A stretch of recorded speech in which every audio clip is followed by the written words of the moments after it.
Good evening, ladies and gentlemen. What's the deal, Pickles? I hope everything is kosher. It's your boy, Rumboyz Robbie, CEO, host of here, Rumboyz After Dark, CEO of the Rumboyz Fantasy Network. We got an freaking amazing show for you guys. I want to shout out before I even bring up the panel. I want to shout out the panel because they all put their heads together and came up with tonight's show sheet. I have very little production over tonight's show sheet. I'll pretty much just be pressing buttons. So before I even bring those guys up, big ups to the panel, big ups to the Rumboyz for taking care of business, freeing up me some time so that I could, coach my little league. First things first, let's go ahead. Let's make sure that we keep these lights on. All right, we got to run through some quick promos. Ladies and gentlemen, first things first, it is time to take your fantasy football skills to the next level. How can you do so? Well, utilizing promo code Rumboyz on all22. Ladies and gentlemen, that's right. That is all22.com. Head on over to all22. All22 is a brand new fantasy football format powered by PFF. Think of it as your Madden fantasy franchise mode, okay? You're going to be able to draft defensive linemen. You're really going to want to be paying attention here on the Rumboyz Fantasy Network, because defensive interior is going to be it's a hit or miss. It can make or break your all-22 team. We're going to be drafting offensive line, kickers, punters, wide receivers, you name it. The whole enchilada. Reality's meeting fantasy football, ladies and gentlemen, over on all-22, powered by Pro Football Focus. Promo code Rumboyz to get 40% off, okay? 40% off on this premium package. Also, if you need the user guide, DM me. I can also get you that user's guide as well. Help give you a little all-22 cheat sheet here on the Rumboyz. Also, I want to remind everyone, promo code Rumboyz for monkeyknifefight.com for all of your daily player prop needs. That's right. If you were into daily fantasy, get on over to Monkey Knife Fight right now. We're matching you on your very first deposit all the way up to $100. And then also, you can join us on the Stacks app. You see that blue flame right there? Yeah, look for the blue flame. Download the Stacks app, stacksapp.io. Available on iOS and Android. Just Google stacksapp.io. Click the Get app. You can make content seamlessly with all of your favorite content creators and much, much, much, much more. Get on over to the Stacks app and start talking sports today. Without further ado, let's get into the cast and crew. Ladies and gentlemen, first up, stepping up to the mic. Drop it like it's hot. Drop it like it's hot. Drop the mic, FF. Drop it like it's hot. Drop it like it's hot. Drop it like it's hot. Because that's literally all the rhythm I got right there. I just summed it up. Let's get this party started. Let's get this motherfucker started. Ladies and gentlemen, next up, you all know him as a patron saint of fantasy football. Give it up for Saint Pat FF. How's it going, guys? I was kind of wanting to drop a Bears joke, but it seems like my team still owns them. So, and we haven't even took the first shot of the show yet. Ladies and gentlemen, next up, it is the best ball guru himself. Maybe a little bit of an addict. The best ball addict is probably the more proper term. Ladies and gentlemen, give it up for Pang's Picks. What up, guys? Hey, I know my hair looks different today. I'm going to get it fixed, hopefully by next week. Thanks for having me on the show again, as usual. I'm here to fuck shit up. Let's fuck shit up. Ladies and gentlemen, speaking of fucking shit up, this man is pretty damn good at it. Give it up. It's your boy, David Gillespie. What's going on, fellas? Good to see you. Long time no see, man. It's awesome to be back on the show. And appreciate you, Patrick, for not going for the jugular and kicking my ass when it's already down with my Chicago Bears. So refraining from any further criticism was much appreciated. Yep. But if you do it, just know that I'll end up fucking hating you for life. It's fine. Like y'all suck. There's hundreds of people on Twitter that hate me. Like, it's fine. I'm fine being hated. No, he's been blocked at least twice today. Yeah, at least twice. At least. Patrick, And fuck around, it's man. It's as simple as just reading the NFL rulebook. Exactly. Thanks, Robbie. There you go. Yeah. Hey, 31 is looking pretty good on me. Yo, shout out to all the Cougars out there. I love you, ladies. Happy belated birthday, dude. Thank you. Craig up in the house. Good evening, boys of rum. Good evening, Craig, the gift master. Craig, we need to get some more gifts. Yeah, we need Craig. I need more Rumboyz gifts. Jesus, yes. Robbie. Oh my gosh, no, that one is so controversial. No. Albert, what's up? Justin, what it do? Justin saying, hey, thanks for the O's pick. No worries, bro. Like, I had a feeling that the Baltimore was just gonna, do their damn thing, and I'm just a gambling fiend, bro, and like I'm pretty damn good at this. I'm pretty good at this. Dame, what is good? Dame overboard. What's happening over here? What's good, Dame? Dame, we are about to get into the show, but before we do, all of you at home, go ahead, pour yourself a nice drink, pour yourself a shot, crack open a cold beer. I'm sure the kids have stressed you the hell out. I'm sure work has stressed you the hell out. We're here to talk fantasy football, ladies and gentlemen. Cheers to me. Cheers to you. And all the Rumboyz and girls want to do. Dilly. Love it. Love the energy. Quick question. What does it do? We need to open the show up one day like they do in the subways. If you've ever been like SF New York, you're like, showtime. It's showtime. It's showtime. Like, drop my hat and try to get like 50 cents out of these guys. Like, get a showtime dodo. Showtime. What sandwich artists are you talking about? People in the subway. People in the subway. You guys aren't from the city. So a big thing out here in the cities are people that will come on and yell, it's showtime, and they'll fucking start dancing and shit for donations. Like a fucking flash mob or some dude, shit. It is abrupt, and it's like, and to be fair, some of the guys are hecka talented. Some of them are pretty Sometimes dope. It's a fucking nuisance when it's like 9 a.m. in the goddamn morning, and we're fucking packed up the ass in the subway. Hey, speaking of abrupt, sounds like a Saturday night to me. Speaking of abrupt, last night. Okay, we are going to start off with a little bit of gambling talk here. Last night the NBA Finals came to a screeching halt, which I knew was going to happen. I didn't. I did not see that. Golden State Warriors take their 4th title in 7 years, beating out the Celtics, who thought they were going to get ring 18. They even had shirts already printed up and shit. Curry finally obtains the Finals MVP. Can he be talked about in the top 10 yet? Let's go, Mike. Absolutely. That man is the greatest. Is the greatest 3-point shooter of all time. 4 rings. Got his MVP. Greatest shooter of all time. Did his 4 rings in less time than LeBron? Yes, has 4 rings in 13 seasons. Never changed teams. Never changed teams. He never changed teams. He never had to go chase it. He would have. I think he should have won 2 MVPs. I agree with that. I know he has 1. I think he should have had 1 of the KD ones. I'm okay with Iguodala having his, but I think he should have won 1 of the KD ones. Yes, I do think he should be in consideration for top 10. I think he'll probably win 1 more at minimum. I think he can win 1 more. I absolutely You're not gonna go with one of these. Like it did, with one of these. Was that the Kendrick fucking Perkins? God damn. Two guys did it, not just one, but 2. God. Fucking looking like an idiot and shit. Bro, I can't stand Kendrick Perkins. God damn. The bigger question to me, Robbie, because I heard this today at work, is could he be in the top 10? Yes. Is he the greatest point guard of all time? Is the question. Oh God. Is he the greatest point guard? No. I say no. I still can't. No. People are even saying Justin CP3. says Magic or Curry. No. I'd take him over CP3 for sure now.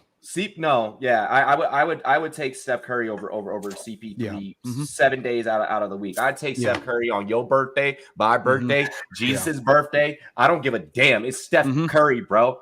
Like, oh my God. He can shoot from anywhere on the court, I mean, to be fair, I'm gonna say yes to that, but it's partial, right? Like, what up, Scamps? It's super close. it's super close because we never got to see like the what if Chris Paul. And at the end of the day, though, assists are cool and everything, and team and all movement, but points are points, right? You win off points, and assists are points, true, but not really. The one right? problem The one big problem to me, like with Magic and other people, and even CP3 a little bit, the point guard position has evolved, and I understand points are important, Pang, but the point guard position has evolved so much that it used to be where your point guard barely scored double digits. It's true. Yeah. It's kind of like it's opposite of what centers are now. Look what Nash did during his MVP seasons. Yeah. He was barely averaging 18 points a game, Steve Nash was. But I think the thing with the CP3 versus Steph, too, is a lot of people will value maybe CP3 considering his defensive prowess, but Steph makes up for it with what he can do offensively. And especially the shooters he is, he can drive in the lane like nobody's business and go up for a layup. Again, I mean, we saw that against Al Horford throughout the finals. Like, it doesn't matter even size-wise who he's up against. The guy is just so fast and shifty and has an incredible handle. He can bypass that, no problem. Steph made that jump about 5-6 years ago when he added that drive to his game. Yeah. He made that jump from a top 25 all-time NBA player to someone that we can have this conversation. That's what he said. Because if he was just a great shooter, he wouldn't be as great as he is. Yeah. There's more to his game than that. And his a lot of stuff to get more open. Are above. I mean, they're not under average by that much, right? Like you're talking about 6 assists per game to 10. It's less. There's nothing average about Steph Curry. 40 points. Hey, he's a good passer too. He just doesn't show it up on the statistical numbers. Like he's still a great passer. And that's the Warriors running around. He assisting you anytime he's on the fucking court when they're double, triple teaming you. Right, he's assisting you there when 4 guys. They had a photo. They had a freaking video where 4 dudes were on Curry, and all he did was like. They set up the offense to run through Steph and Draymond, and where Draymond gets that last touch out to the open man, where they swing the ball and move the ball. That's not a Steph is a bad point guard. That's the offense isn't designed for him to be the last man to touch it before he shoots. Yeah, true. I don't know. Like I feel like yes, definitely top 10. That you need to put respect on Steph Curry's name, Chef Curry, and accolades are a goddamn essay, right? But can we also? Hey, that shirt that he wore though, the fucking the when they were like Aisha Curry can't cook, and then he fucking wore that shirt, bro. Steph's so petty. I love it. I love the pettiness. I want to go up 2 comments or one comment by Aiden. I want to get into that because I think there's a real point to that. I think it's Steph got his because he hadn't gotten it before. Wiggins was the true Finals MVP. If Wiggins is not playing up to the level that he played, the Warriors do not win. Warriors don't win. No, he's very close, but I still give it to Steph. I love the Wiggins love. You guys remember fucking? I think was it Game 2 or Game 3 Steph where he just like was the team. Like, it was Game 3. Comes off. He was the team offense. I mean, Wiggins actually wasn't it a game that they lost though? Game 4. No, it was Game 4. They won. It was Game 4. He comes off the ankle injury, comes in, and fucking obliterates the goddamn Celtics. Like obliterates them in Game 4 at home. Like that's at their home. So the homies, shout the homies over at playpickup.com. It's legal in all of North America. And like, if you're not into, let's say you're not into, like the gambling aspect of like winning money, right? But you still want to, kind of test the waters. What Play Pickup does is it gives you points in return for the picks that you make on their props, and you use those points in their marketplace, and you can buy goods. And on Play Pickup, I went ahead and I said, it's gonna be Golden State in 6.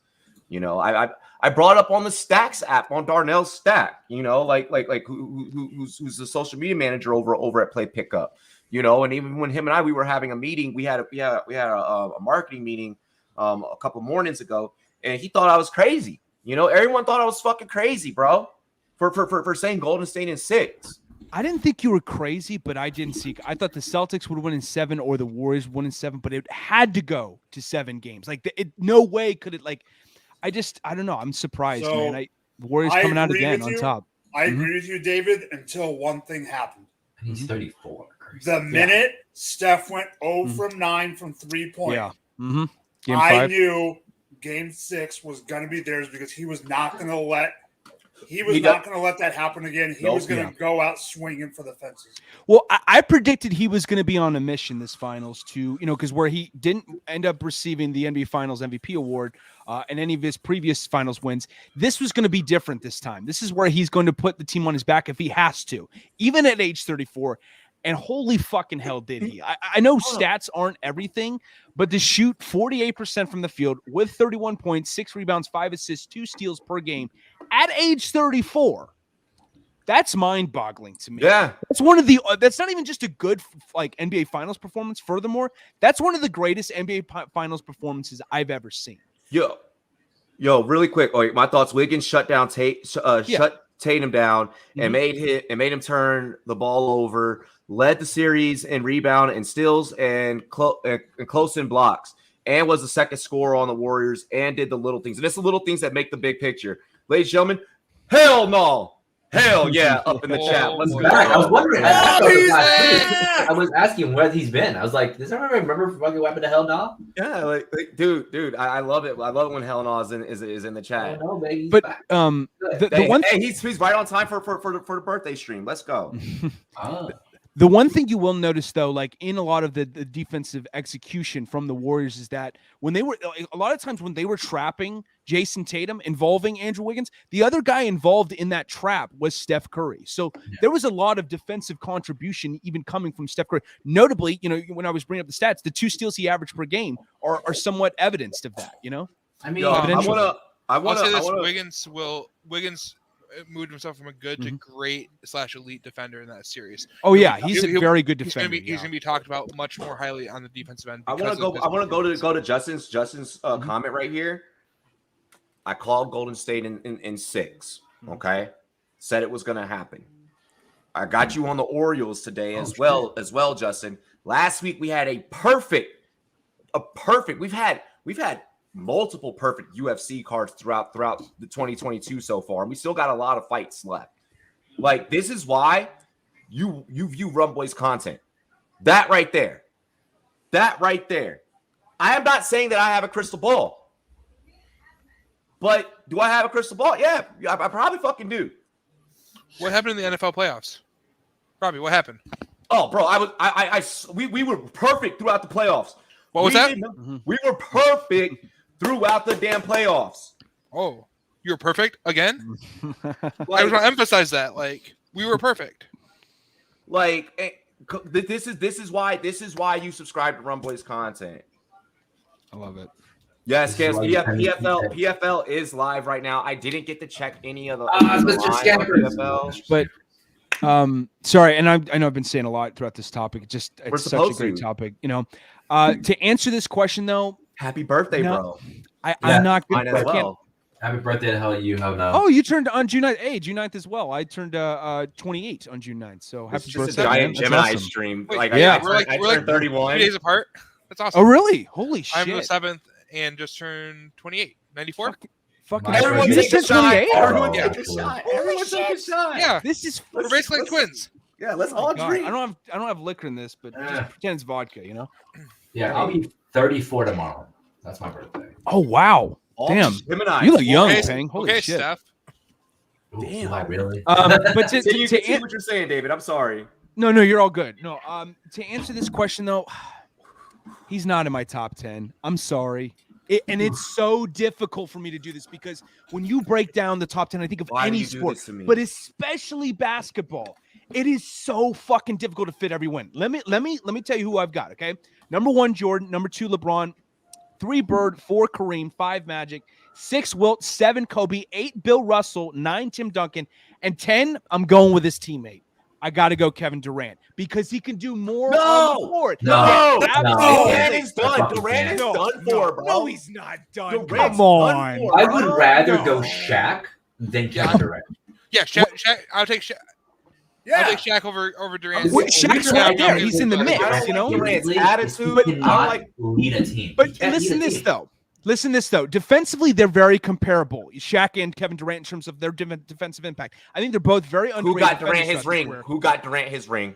No, but they both did. They like Steph wouldn't have won a ring without Kevin Durant. KD, he did. He won his first ring. KD has proven that he can't do anything on his own. Yeah, no. Did Kevin Durant, outside of the years that he was with the Warriors, did he ever have a coach on the caliber of a Steve Kerr? He never did, okay?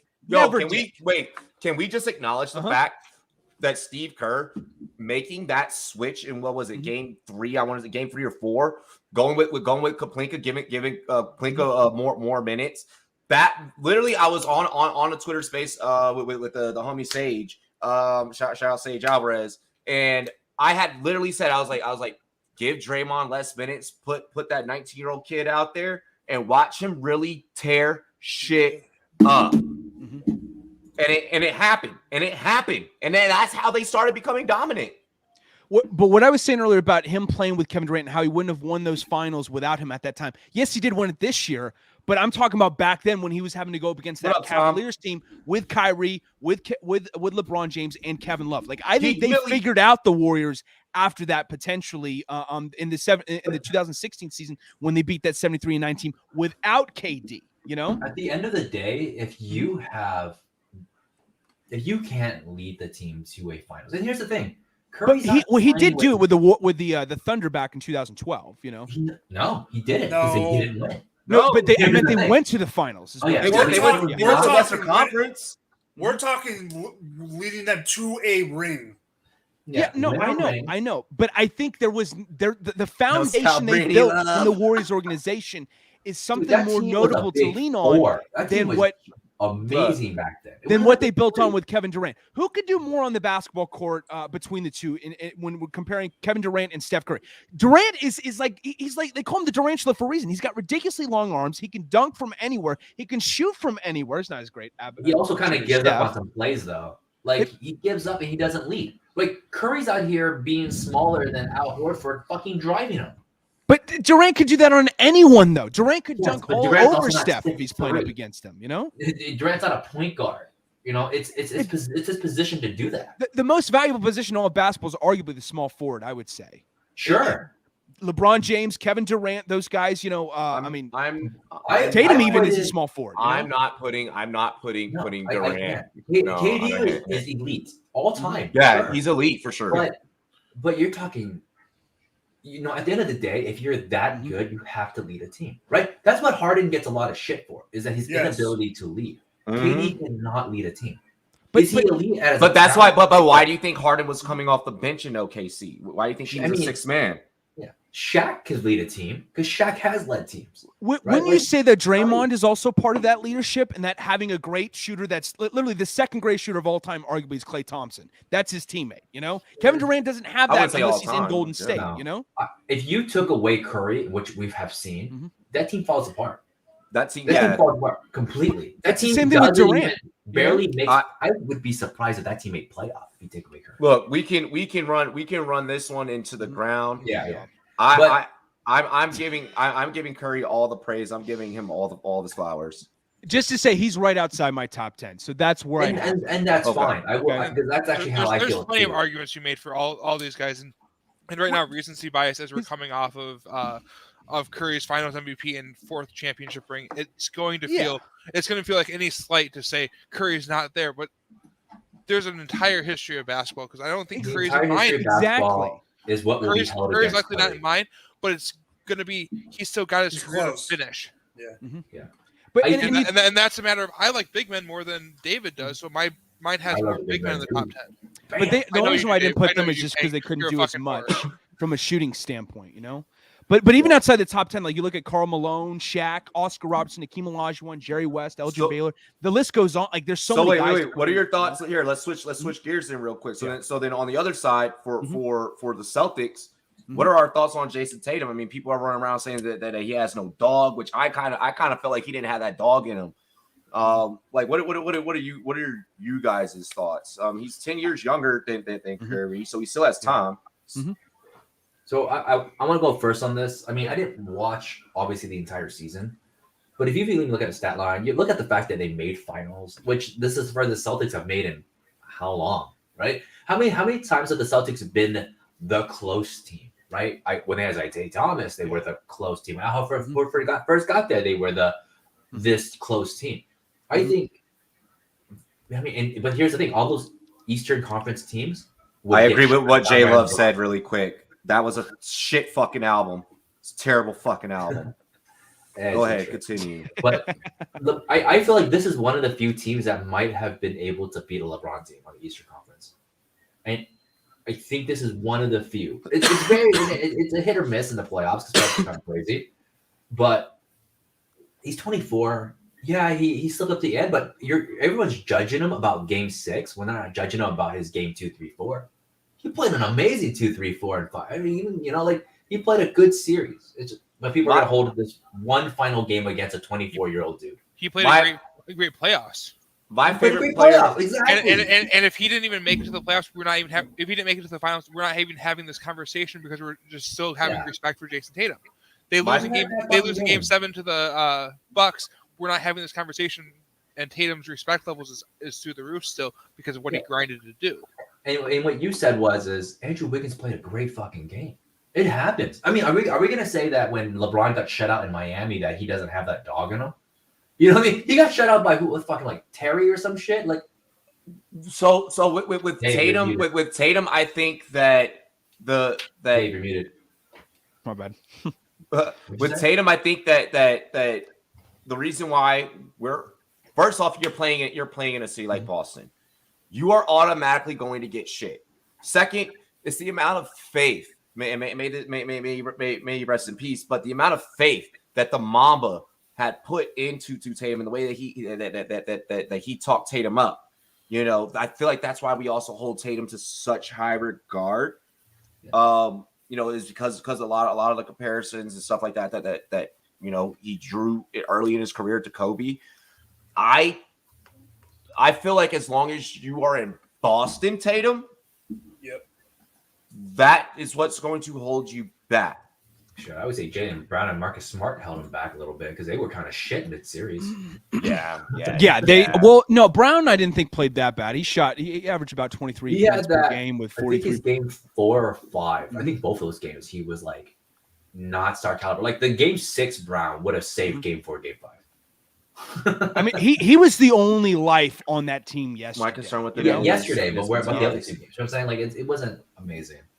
He wasn't spectacular, no, but I thought he played fine. I mean, I was okay with him compared to everyone else on that team. Like the Celtics collapsed collectively for me. I agree. I agree with J Love's statement there in the comments. Mm-hmm.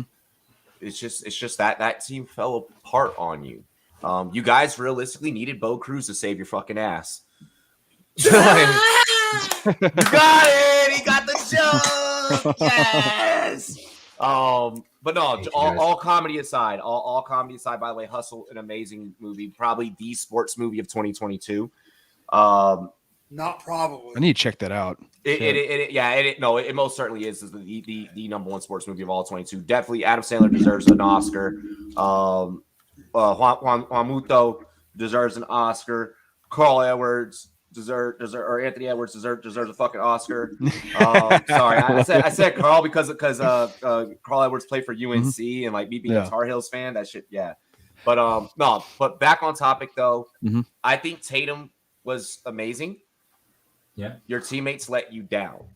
I coach Little League. There's plays where like I see these kids and in their mentality and going back to like settling for bad shots and Jordan J Love talking about the mentality of Tatum.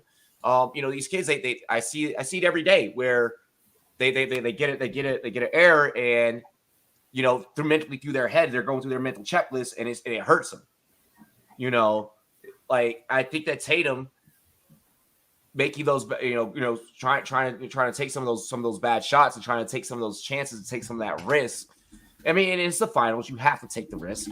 But I think that taking that risk kind of hurt him a little bit and has the media giving him scrutiny. But I don't think that the scrutiny is fully deserved.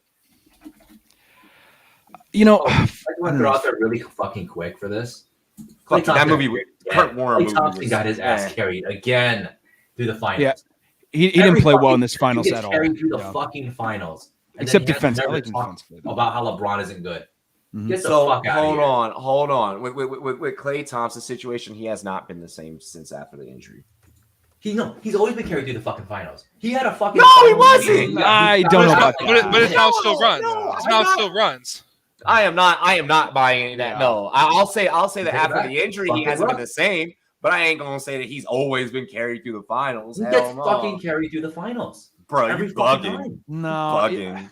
yeah. He fouled out of a game. I think like game 6 or some shit, and then like had the nerve to talk shit to LeBron. Like you fouled the fucking. It's when you say shit like that, Payne, that makes me smoke. Fucking Clay is one of the most overrated fucking players. No, he played well in the 2019 finals against against Toronto. 2016 he played well. They didn't fucking win.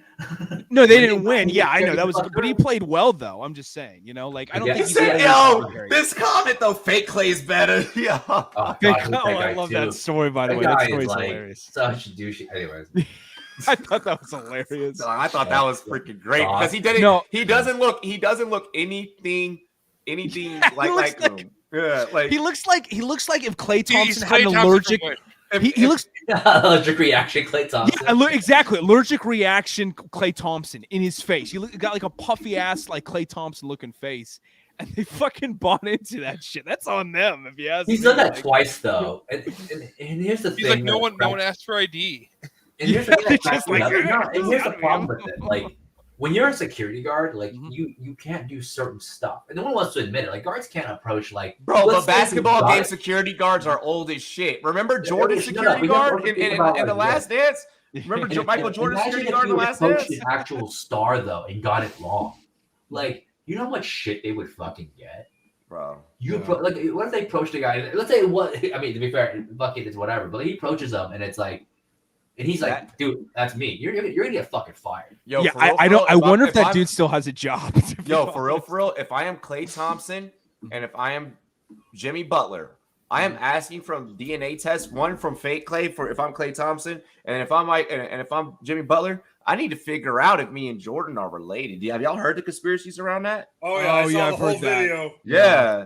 Mm-hmm. I can get behind that conspiracy. I don't know. He's got Jordan kind of has a very recognizable face. Like there's this player named Mookie Blaylock that draws a very similar resemblance to him as well. I don't know. But that would be hilarious because they have a similar mentality. That's for sure. Jordan was out here not only winning 6 rings, but tapping them other teams. You know what I'm saying? Klay Thompson in the finals, right? What's up? First finals, 21 points, 34 points. 14, 9, 12, 5, 9. I agree with what Jay Love said really quick. Second greatest shooter of all time. 14, I'm just saying 5. Not every finals. He's not played well every finals, but it's not been he's also fucking bad. I'm agreeing. I'm agreeing with what Scamper said. I feel like we're both on the same page, Scampers. David, see what happened was. We were messing around before the show, and I think I may have pushed David a little too much, and he hit his head, in the production room, and he hasn't been the same since. He hasn't been the same since. Toronto series was the best one. His Toronto series was the best, and him getting injured costed them that, right? That's not his fault. His Toronto series is his best finals, but all the ones he's ever had against Cleveland, he'll have 3 to 4 dead games.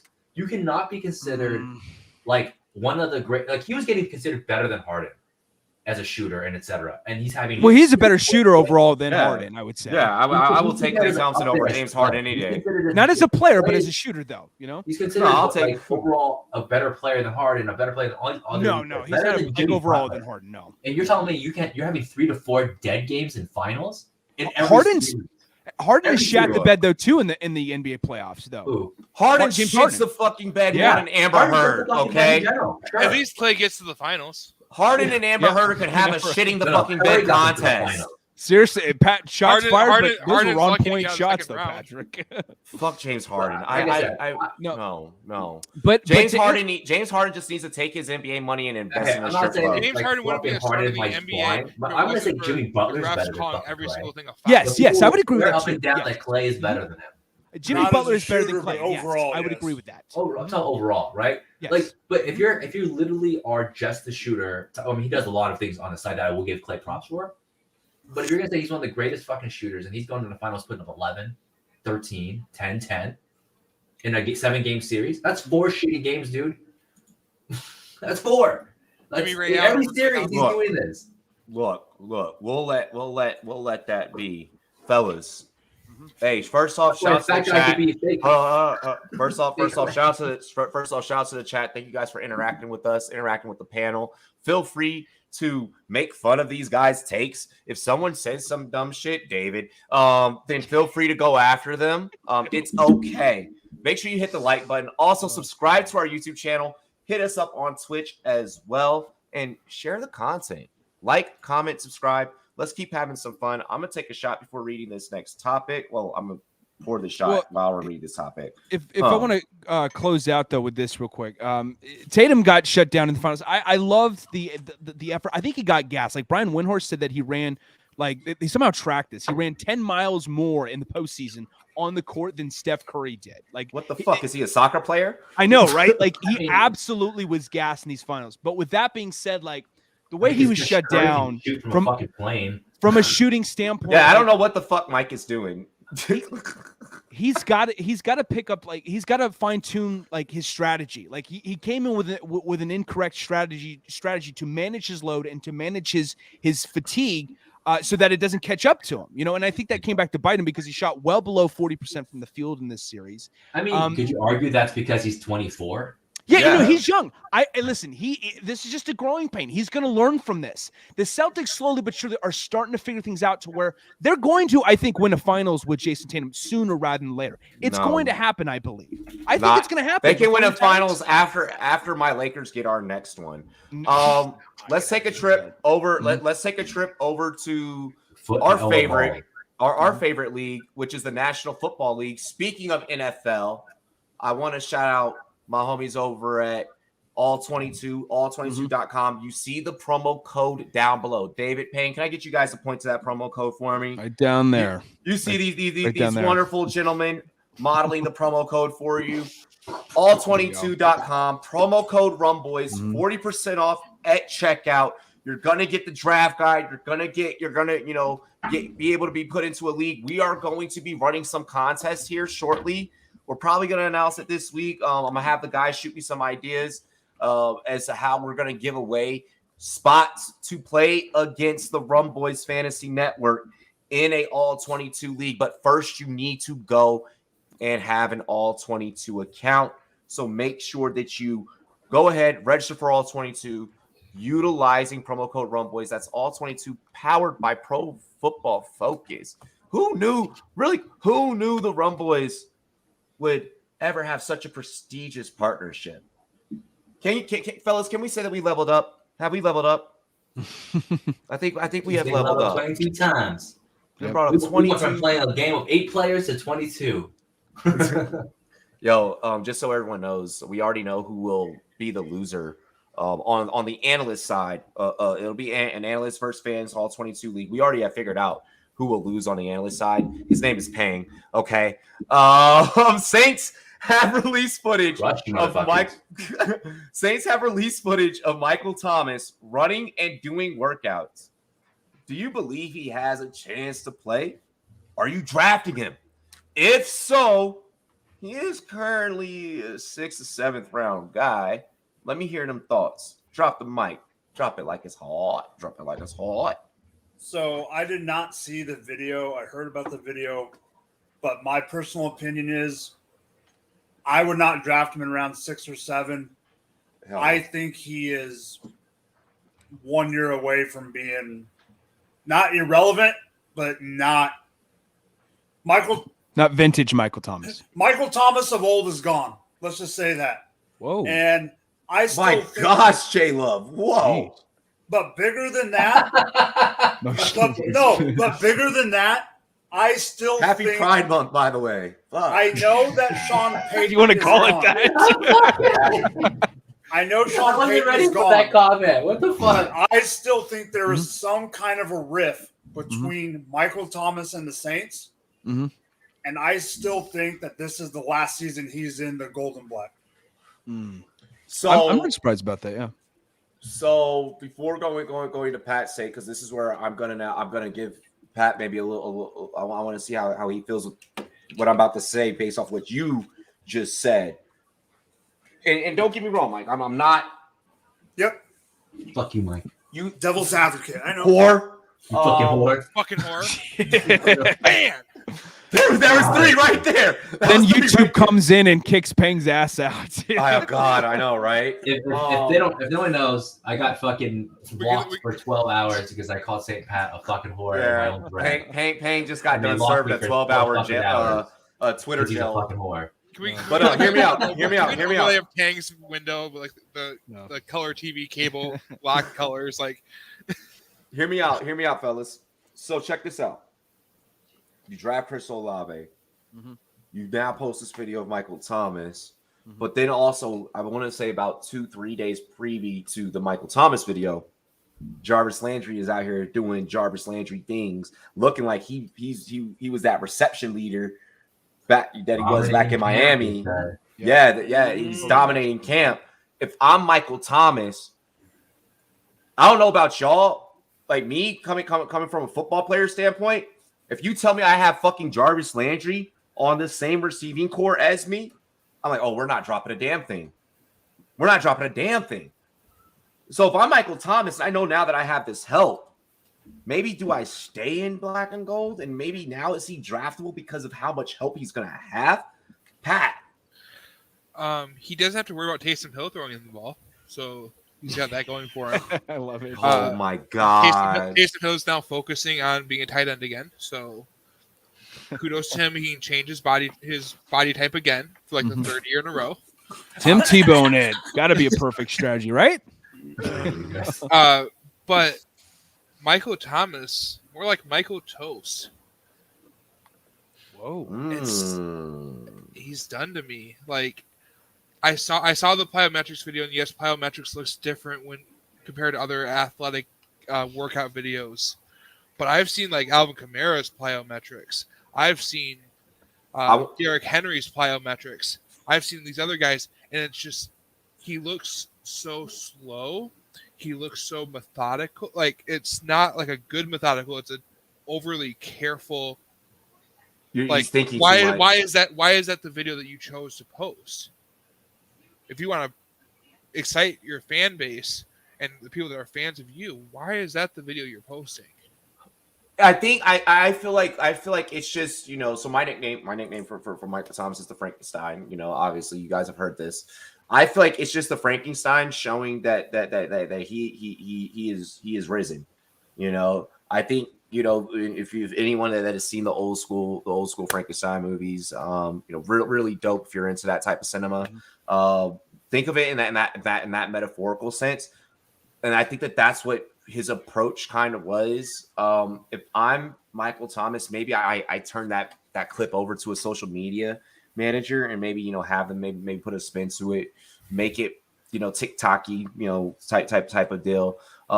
I think that's also what's getting Jarvis Landry more popularity out of Saints camp as well, is the way that media is coming out, where Michael Thomas is just like, okay, we get it, you're doing plyo, like, all right, you know, but to Lee's point, I mean, these are also very versatile workouts too. He's at the end of the day, he's played 5 games in 2 years, and 7 games, but started 5, whatever.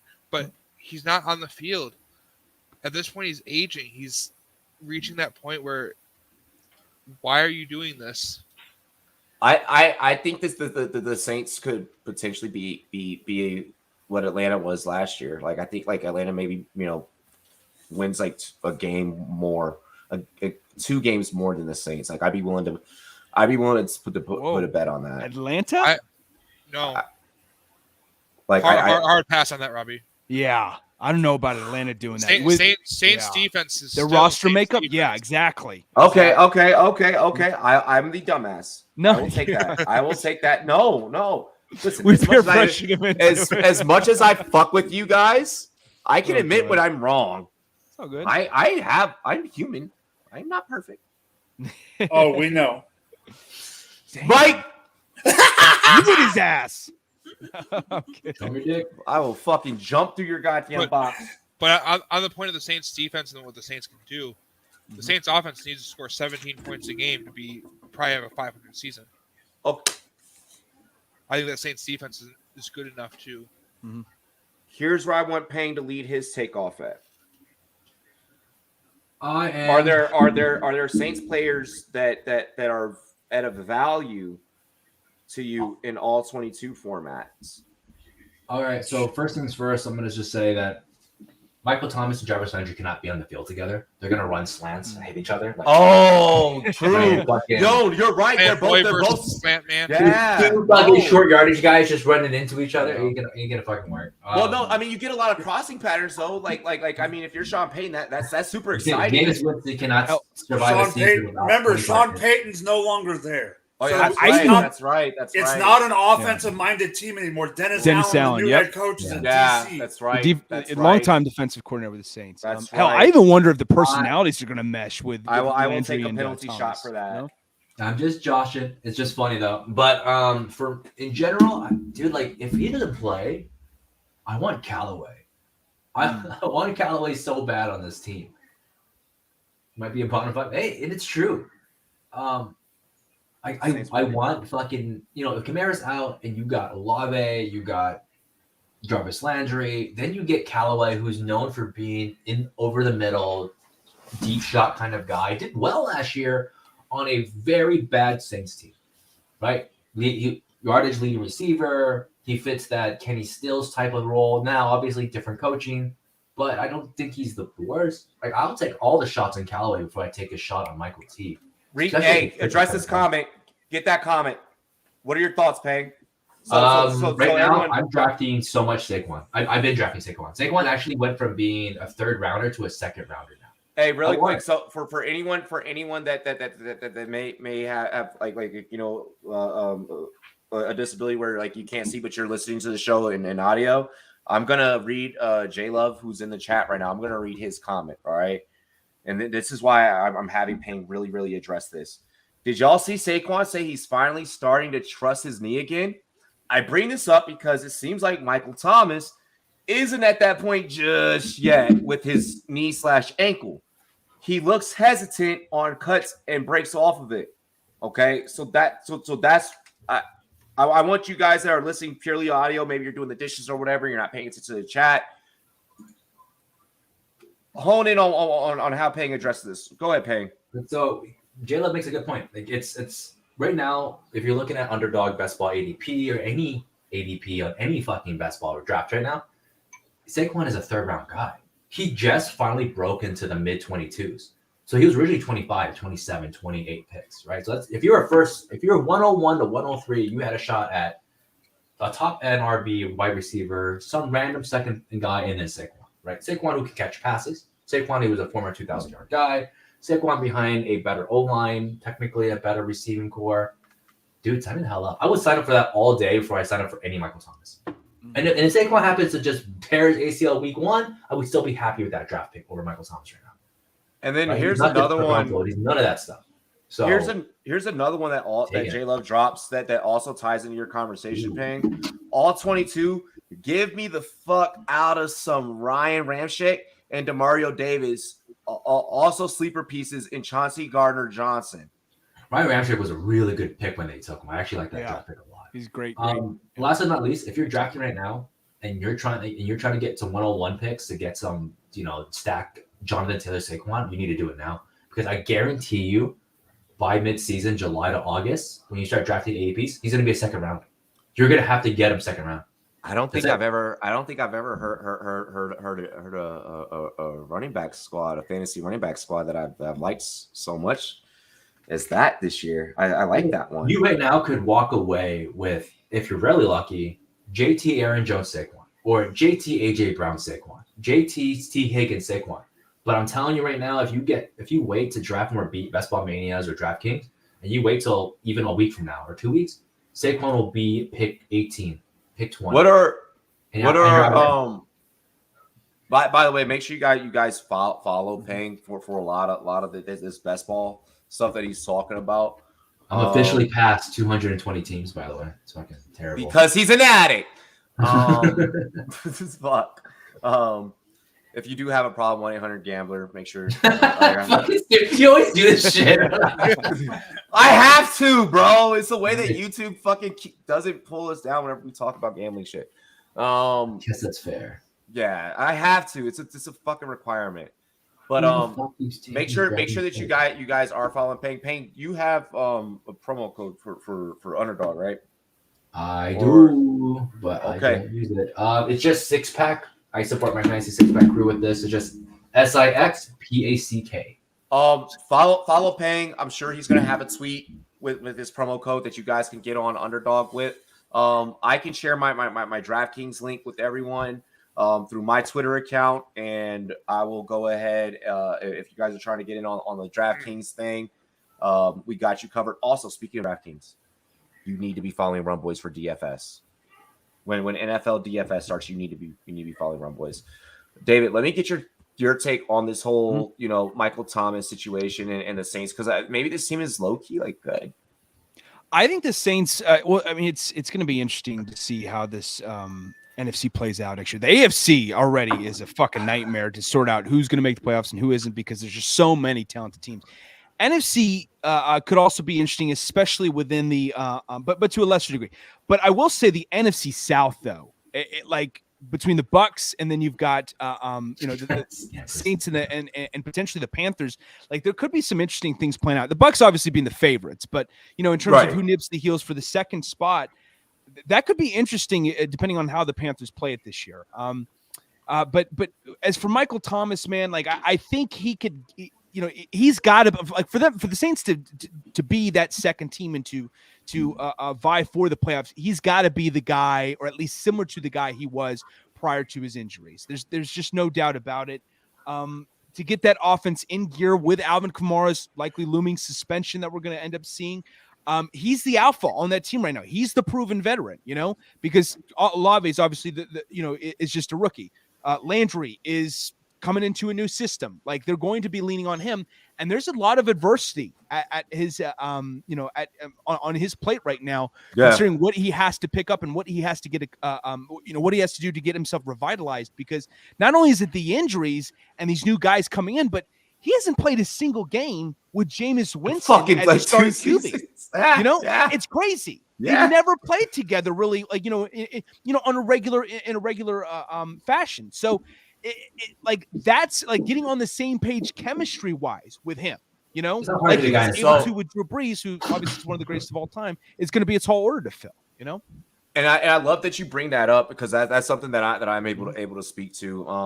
We've seen it, on shows where back in my younger days. If you guys follow Rumboyz for a long time, I would come back from my flag games, and sometimes I'd be frustrated, doing the show, and it'd be because, I'm playing, I get sent to a new team. Our flag here in Colorado, our flag league is like legit. Like, there's trades and shit that happen and everything like that. Same with our semi-pro,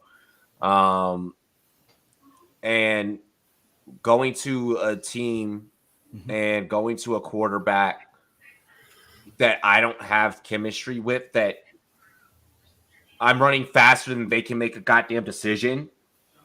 I'm already in position. I'm already in my spot. I've already hit my cut, and it's like ball hasn't been delivered. I can relate, and that is a very, very valid point to maybe worry about in regards to Michael Thomas. I do get the whole, if I want to play devil's advocate there, that Michael Thomas is a very super talented receiver. Yes, we do know this. Mm-hmm. So on the flip side, there is a possibility that his talent outweighs the previous thought process that I mentioned and that you mentioned. How likely I think that is, because of how much time is missed, is very, very, very minimal. Straight up, I'm going to be completely honest. And if there are Michael Thomas fans out there, if there are people that have faith in Michael Thomas, I apologize. But personally, it would take him to maybe fall to like 9th, 10th round You know, I play against a lot of very, very smart fantasy analysts. You guys are many of them. I played against Florio. Yeah, I played against Florio. I played against, the homie MG.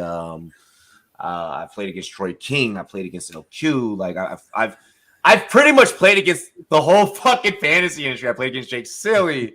I think the only person I haven't played against is Matthew Berry, and I'm sure that we'll be him. We'll coordinate something, and we'll figure it out. I would love to fucking play against Matthew Berry, just because he's the godfather of fantasy, not because I'm sitting there thinking I'm gonna beat him, but I'll have to DM him and say, be like, hey man, like do you want to like hop in like a celebrity league, a Rumboyz celebrity league? Yeah, I'll shoot him a DM. But yeah, like shout out to anyone I've ever played against. And I bring that up because I've seen guys like Michael Thomas that have been away from the game for a long time due to injury fall. It would take maybe a 10th, 11th round for me to pull the trigger straight up. But yeah, it's going to be he's drafted based on what he could potentially be, the way that we treated Josh Gordon for the last 6 years, where every time he came back, okay, there's a lot of bad pick right now. He literally caught one pass. Point. This is a valid point by Dame. I wonder if Michael Thomas follows in his unc's footsteps in retiring early. The love for the grind just might not be there. Keyshawn could have been a Hall of Famer and decided business was better. And I love like that you bring up Keyshawn. I mean, because Keyshawn ran a lot of like kind of the same routes and was like a possession receiver for the most part. It's very similar receiver, but I don't know if Keyshawn would have been a Hall of Famer if he kept playing. But he was a good player, though. I will say that. Yeah, he was a great player, and I love his show. By the way, Keyshawn, shout out to you, bro. I will say, like, the video does not invoke a ton of optimism. Seeing him, and considering the timeline, like we're talking plyo, like we're talking like doing plyo, bro. No. I know. I'm just saying in terms of that explosion, like it does not like he's already said that he's not ready, and that he's been behind timeline wise to get back on the field. I think he even delayed like his surgery last year for like 3 months, before he'd finally decided to commit to it, and now obviously we're at this point where. Wait, no, I have to call out J Love. What show have you been watching since fucking 2017, 2018? We've been having this conversation about CMC, bro. Mm-hmm. Come on, J Love. CMC's fucking gonna do it this year. He's gonna fucking do it this year, okay? J Love is one of my fucking day one subscribers, bro. We've been having this talk on Rumboyz. It's every other show that doesn't want to fucking admit it. Like this show has always been like, yes, great when he's healthy and great when he's available. He will be healthy this year. All right. Unrelated injuries in a game of football. Robbie, you know how aggressive the game of football is and how easy it is to get hurt. No. You know that. We're not. Listen, this man of this staff, out of all of you fuckers that are part of this team, this fucker won't be drafting CMC. We know how it goes. We know that. You win your league. I win my league. When he plays, I win my league. No, I win my league tonight, and I don't draft him. Well, yeah, because he dies. But if he actually plays, I won Dynasty League last year with him on the roster. True, bro. I want a Dynasty League with Derrick Henry on the roster, but Derrick Henry's more reliable. Don't give me that, Mike. No, I don't want to do that. Not once did I say he's more reliable than Derrick Henry. Mike, all you said was I'm good at roster construction without saying I'm good at roster construction. Come on, bro. But Derrick Henry's a beast, and I love Derrick Henry like you do. But you're not gonna sit here. We're not. Look, I'm agreeing with J Love, bro. We're not. No. Fuck that. No, bro. I'm not gonna sit here fading the highest points per game running back in the last decade. Exactly. We're not going to be debating that. Like, based off of unrelated injuries. I cannot on a team that we talk about load management on this show a ton. On a Carolina Panthers team that had already given him the bag, is that we're going to load management you and shut you down early and not give you a chance to come back. Who are they giving the load management to? Chuba Hubbard, bro? For the sake of the longevity of his career. They'd already signed him to a 5-year contract. You're making the same take that I make about Terry McLaurin, how Terry McLaurin needs a wide receiver too so that he has longevity. No, that's not what I mean. Yes, no, it is. It is the exact I'm talking about the Panthers not forcing him back early from injury. Yeah. I don't think that they're going to force him back early, but That's what is Chuba solid enough too to give him an extra 10 snaps off, an extra 15 snaps off? That's not what that's about. It's about them making sure that their franchise player, the guy on their marquee, is able to be on the field for them. They'd rather him be there for 3 And do you think that even being load managed, he can stay healthy and on the field? For your fantasy football, yes. You think that for your fantasy 100%. football team? 100%? 100%. I cannot fucking wait to play you this year. Go for it. Oh, Let's go. I'm going straight for jugular, bro. Like I am razor blades. I am razor blades and lemon juice. Once we get into that draft, we're talking about predicting injuries here. Like I'm not going to sit here and. We're not talking about predicting injuries, but we have enough data though to where we know that you do not need CMC to win a league. No, we're not saying that. I can draft a defense and a kicker rounds 1 and 2 and still kick your ass, but I don't need to do that. You know what? I'm gonna let this talk. You know, we'll have a CMC debate later because we know what side I'm on, and the fantasy the fantasy trophies prove it. The fantasy championships prove it. Like it is what it is. It is what it is. Oh! I can't wait to play you now. The great thing about fantasy championships is all that matters is what you do this next year. I cannot wait to play you. I love it. I fucking love it. Ladies and gentlemen, we are about to get into halftime. You guys, make sure that you guys are commenting. Make sure you guys are dropping that like button. Share the content. Most importantly, share it to your Twitter, your Facebook, your Snapchat, your Instagram. I don't know what else is out there, but share it to it. Okay, share it to the Stacks app. Oh, make sure you put it on your OnlyFans. Yo, definitely share it on your OnlyFans. Okay. Thanks for the reminder, Mike. I forgot to do that. Yeah. If Roger's here, you'd be like, "No, Robbie, it's only rum. It's the only rum." We are gonna go ahead and get into. Oh snap! Hold on, we got Sleepy Refresh in the chat. What's good, Sleepy? Long time subscriber. Personally, I wouldn't let him talk to me like that, but that's just me though. I mean, it's Robbie's show. He's got to. I had to let him talk. Robbie will take it any way you give it to him. He's a fucking whore. Yeah. And you're gonna get a 12-hour ban film show. Yo,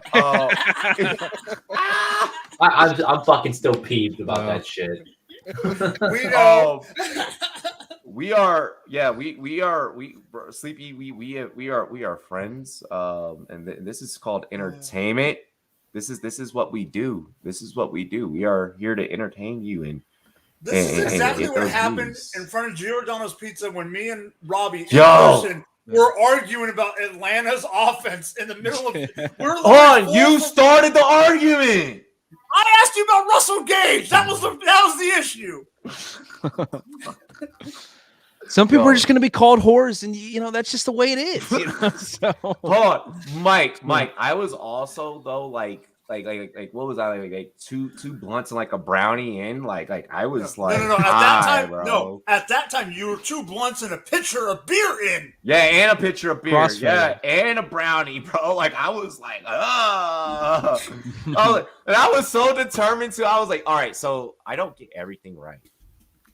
I was so convinced last year. Russell Gage is going to be the wide receiver 2 of wide receiver 2s. It is done. You need him on your roster. I wrote an article about it. I had freaking Raj make a graphic.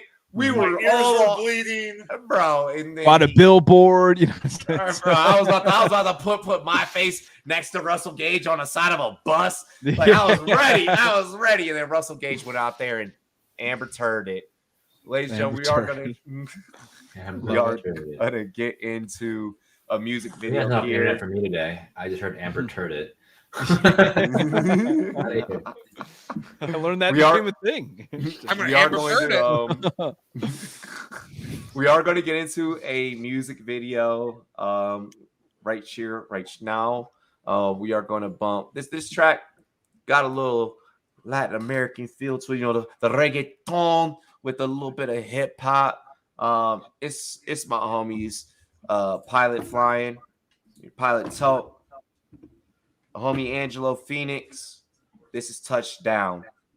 After that, we got a commercial for y'all. Let's get it. Dilly dilly. Cheers to me. Cheers to you. All the Rumboyz and girls. What it do? Ah!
Do that. Why don't you do it tomorrow? It's kind of late. Well, Joey's coming over tomorrow, so I don't want to clean it. Robbie, yours? Fair enough. Okay. No.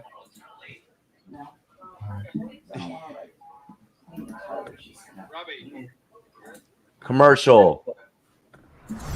Let me tell you a little story. Once upon a time, there was a monkey knife fight. And one day they met one team partners in the NFLPA. It's a match made in the pits of a monkey knife fight. And everyone lived happily ever after. Are you listening? This is big. What is a monkey knife fight? You know, it's thing monkeys, knives, you get it. Fantasy sports is monkey knife fight. And monkey knife fight is fantasy sports. Monkey Knife Fight is daily fantasy. Monkey Knife Fight in the house. I am Monkey Knife Fight. You are Monkey Knife Fight. We are all Monkey Knife Fight. Monkey knife fight. You have the NFLPA behind the company. It's exciting for me to be a part of fantasy sports. When I think of fantasy sports, I think of beating all my buddies year in and year out and being able to brag about it. We're not just partners in it. We're owners. And it feels awesome to be an owner. I challenge you to a monkey knife fight. We've been saving you a seat at the table, Monkey Knife Fight. Welcome to the one team and NFLPA family. Monkey knife fight. Welcome to the family, Monkey Knife Fight. Welcome to the game, Monkey Knife Fight. Monkey Knife Fight! I challenge you to a monkey knife fight. Monkey Knife Fight! Monkey Knife Fight, Monkey Knife Fight, Monkey Knife Fight, Monkey Knife...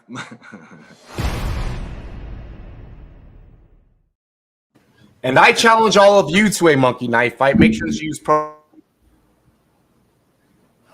code Rumboyz we're going to match you on your very first deposit all the way up to $100. All right. So you put down $100, you deposit $100, I'm going to give you $100. You put down 50, I'm going to give you 50. You put down 20, I'm going to give you 20. All right. But we're going to match you on your very first deposit. Also, a little secret, you get a free $5 voucher on top of your first deposit as well. So you get free $5 from them as well on top of free money that we match you with. Okay. So get on over there, promo code Rumboyz, Monkey Knife Fight, monkeyknifefight.com as well. So you want to play on your laptop, if you want to download it on iOS or Android, you can do that as well. Go ahead and check it out. Also, got to shout out all 22. I'm going to be shouting it out all show. Okay, straight up, I'm going to be shouting out all 22 all show. Make sure that you guys get on over to all 22. It's about time that we take fantasy football to the next level. It's your Madden franchise mode, basically. We've always how many times last year we had what 6 or 7 offensive linemen scored touchdowns last year, and none of us got fantasy points for. Now's your chance. Now is your chance. Now is your chance to really show that you are the smartest fantasy football player of like you are the smartest football mind, realistically, because you're drafting all positions. I'm excited to play against these guys here on the screen. We're going to be launching a analyst versus fans league. That's right. You guys got to be following the Rumboyz. You got to be subscribed to the Rumboyz Fans Network. And you also have to have an active all 22 account. So you might as well use that 40% discount promo code Rumboyz. Yo, Brad is in the chat. And Brad actually has an all 22 account. So that's what's up. We're actually just going to give out the very first fan versus analyst spot. He's also an analyst, by the way. Ladies and gentlemen, Brad will be competing in a Rumboyz league. We are going to give away a spot right now because he already has an active all 22 account. And he is the one person that I've seen besides us that actually asked on Twitter who else is joining the league. So yeah. Post that tweet. And I heard he had a 9-inch donger, so that's cool too. Payne does his research, folks. You know, he does his research. Ladies and gentlemen, nobody researches dongers like I do. My God, we already know that. You live in San Francisco. It's Happy Pride Month. Fuck. Damn, man. Gosh. I'll do that before I went to SF. Hey, Pang was a Marine. All right, that says it all. So fucking true. Hey, Air Force is right behind you guys. Trust me. Send me that link in the chat, by the way, Ping. I want to see what their website's at. Congrats on the donger, Brad.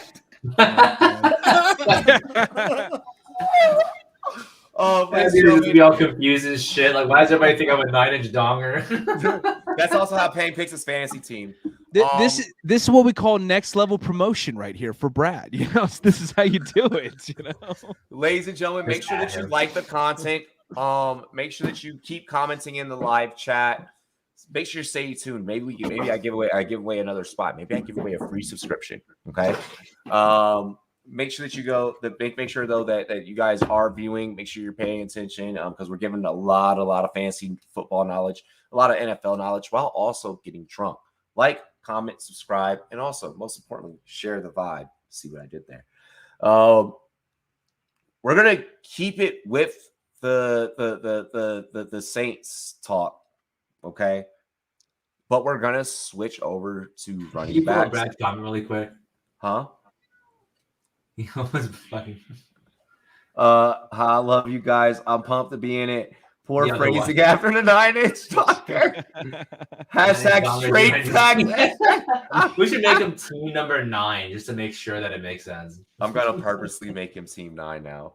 Come to think of it, Brad Bolt does sound like a porn star. God damn it! Oh my God, David Johnson has visited the Saints.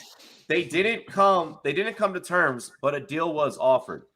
What does this mean for the running back room? Kamara, Ingram, Tony Jones, Abram Smith. What are we thinking? Drop it like it's hot. Drop it like it's hot. Mike. To me, this means one thing and one thing only. War. The Saints are really afraid that Kamara is going to get suspended, and they just want another veteran presence in that locker room because they're going to need it if Kamara's gone for more than 2 to 3 weeks. I still hold hope that Abram Smith is going to be something. I still think that he is could be that guy that's gonna not win you championships or anything like that, but he's gonna be that rookie that he's gonna be the James Robinson, not in the sense that he's gonna take over my take. He's not gonna be the James Robinson and take over the backfield, but he's gonna be the James Robinson in the sense that he is gonna be this year's UDFA that jumps on the screen for running backs. This is nothing related with football, but marijuana smells so good, especially when we're talking about football. Go ahead, Pat. So what does this mean? Is exactly what Mike said. Like it's an insurance policy, and if Alvin Kamara doesn't get suspended, he gets released in training camp. Well, like what kind of insurance policy? Like, are we talking like is this? We're talking released at training camp. That's wild. Do you think released really?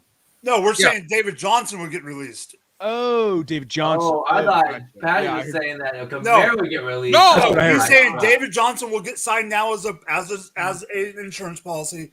If Kamara doesn't get suspended, then they'll cut David before week 1. I had a coworker who drafted her team based on the neck size of players' pictures. If they're similar ratings for all right. No, Davis Mills had to be real up there, huh? Don't know. Welcome to Hand Sign his Twitter. Don't know. Hey, C-Yard, throw one more up there, and this is going down the hatch. I don't think there is similarity between those ratings because, like, don't they nickname Nick Foles Big Dick Nick? And like, I don't think he's jumping on. No, there was also Big Dick Decker too. Yeah.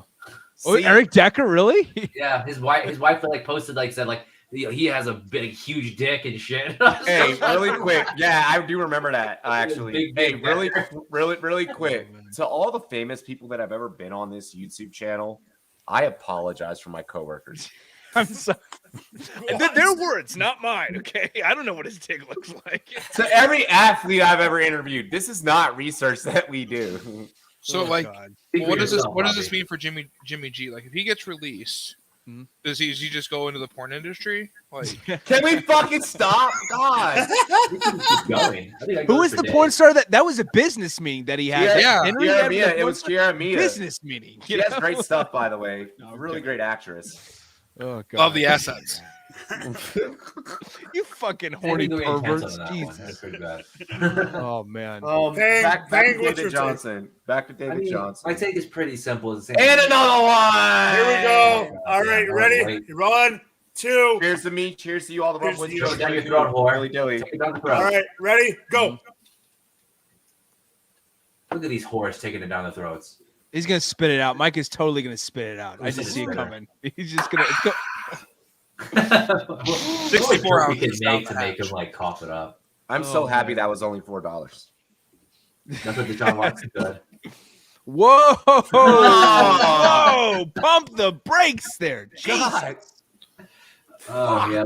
Hey, give me your take around David Johnson. He didn't do anything wrong. No. I don't know why they were uncomfortable.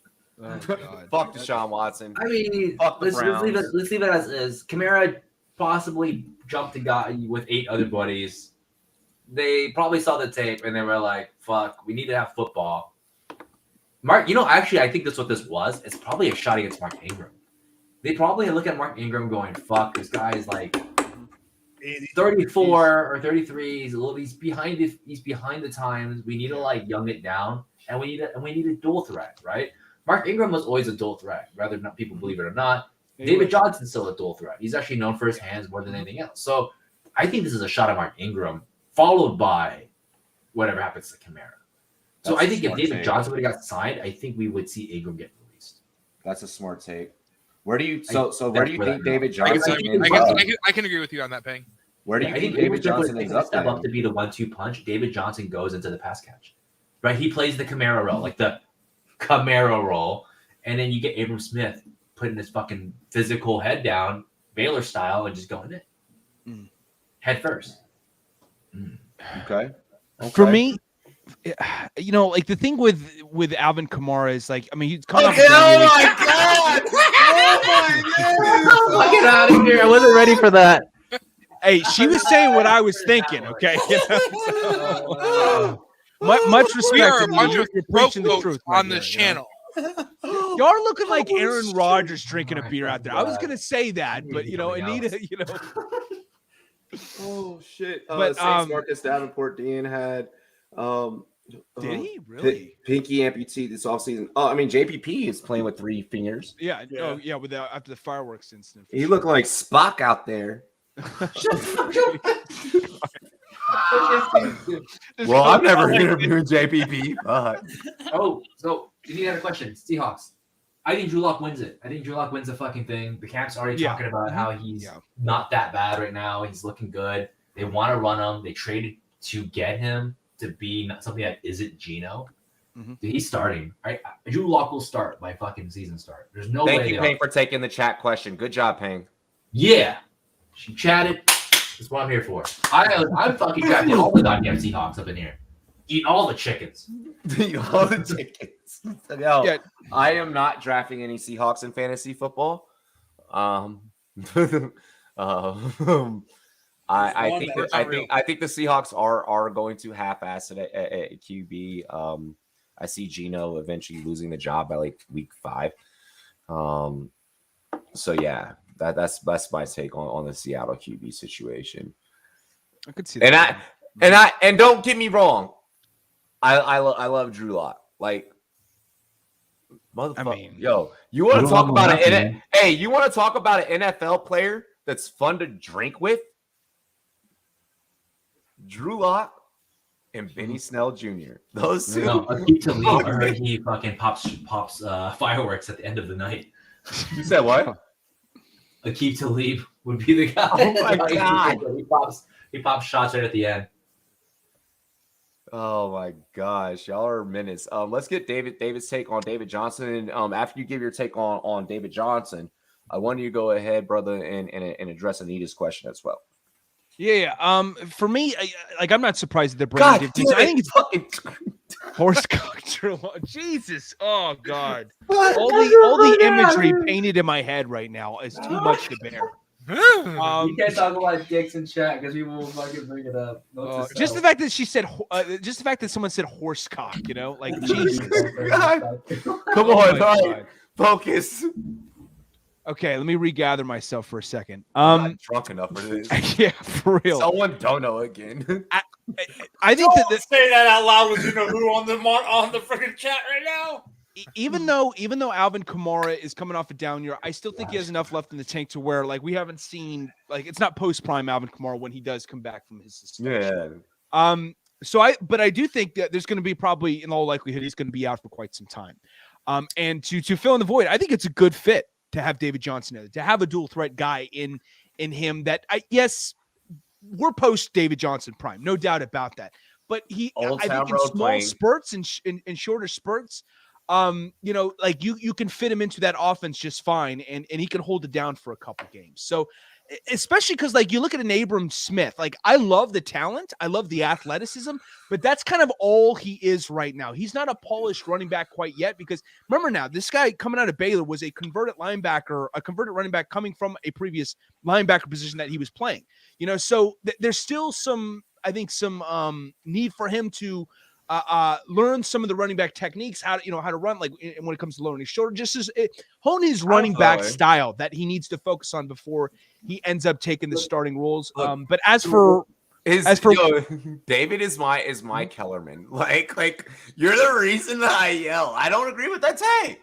What? Why? I was also going to point out that the one thing I think that the Saints have a history with is using their undrafted free agents. They really do use them. Don't know how. Who fills in the void if Alvin Kamara is left? It's not going to be Ingram. Ingram's a dinosaur at this point. No, it doesn't have to fill the void. It's just Ingram is still serviceable. Right? Ingram is still serviceable. They use undrafted free agents. Marcus Callaway, Pierre Thomas, right? It's something that they've done. And maybe you can just change it. Maybe you don't have to have a there's more dynamism that you can get. There's more of a dynamic. But you get more of a dynamic from a versatile back into David Johnson, who can catch passes. Easily. Mark Ingram's fucking 33 right now. 34. And that he would fit well into Winston's system, especially to complement guys like when Thomas gets healthy, a Landry, and obviously a Chris Olave. So I think that for the time being, it's a fine fit.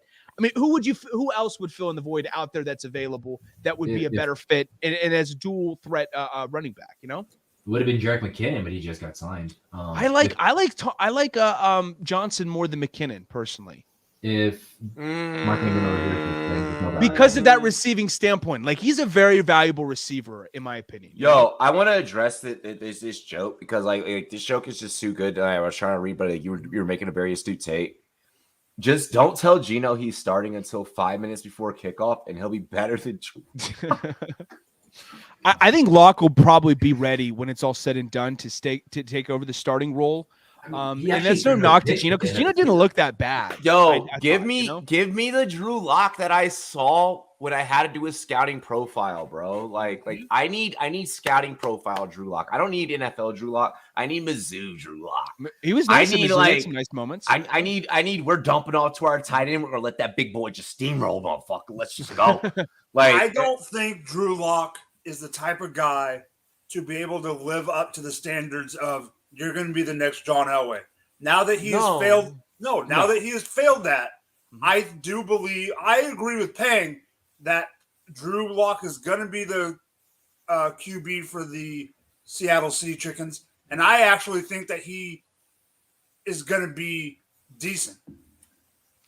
I think he'll be a game manager at best, personally, but that's mostly because he's got some decent weapons to work with a Lockett and a Metcalf, for instance, and a Kenneth Walker out of the backfield. Yeah.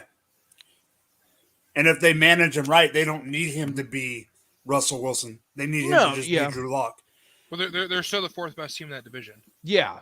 Oh, yeah. At the end of the day, we're arguing about this, and it's come down to exactly. the Seattle Seahawks are the fourth place team in that division, and there's not a way that they don't end up. So I'm arguing they're going to get 5 wins, not 4 wins.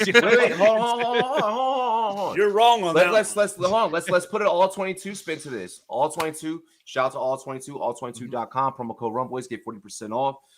Shout out to the homies at Pro Football Focus for putting out such an amazing fantasy football product. Hear me out, fellas. What? They're because the fact that in all 22 we're going to be drafting all these extra players, that we're going to have basically a full defense. We're going to have a full offense. Like we're drafting linemen and such. Is there potential that you're sitting on the clock in an all 22 format with a budget? I'll give you a sleeper of having to go at Gino or Lock. Like I'll give you a sleeper on the other side of the ball for Seattle. Because their defense is going to be on the field, give me linebacker Cody Barton. Oh, Cody Barton. He's taking. You heard it here first. He's taking the hole from Bobby Wagner. Dude. Actually, I will take Drew Lock. If I'm being really cheap, I would. But no, I'm taking Davis Mills. I gotta take my buddy Davis to Davis all fucking day. I'll draft a Davis team. I'll have Davis Mills, Gabriel Davis, Mike Davis. See good fucking times. All the fucking Davis. Good luck. You cannot use the same joke from last season. Like, it's a can, baby. I'm gonna add all the fucking Davises in. So we're recycling our comedy material now. That's what we're doing, Pang. All right. 22 wasn't around last year. This is true.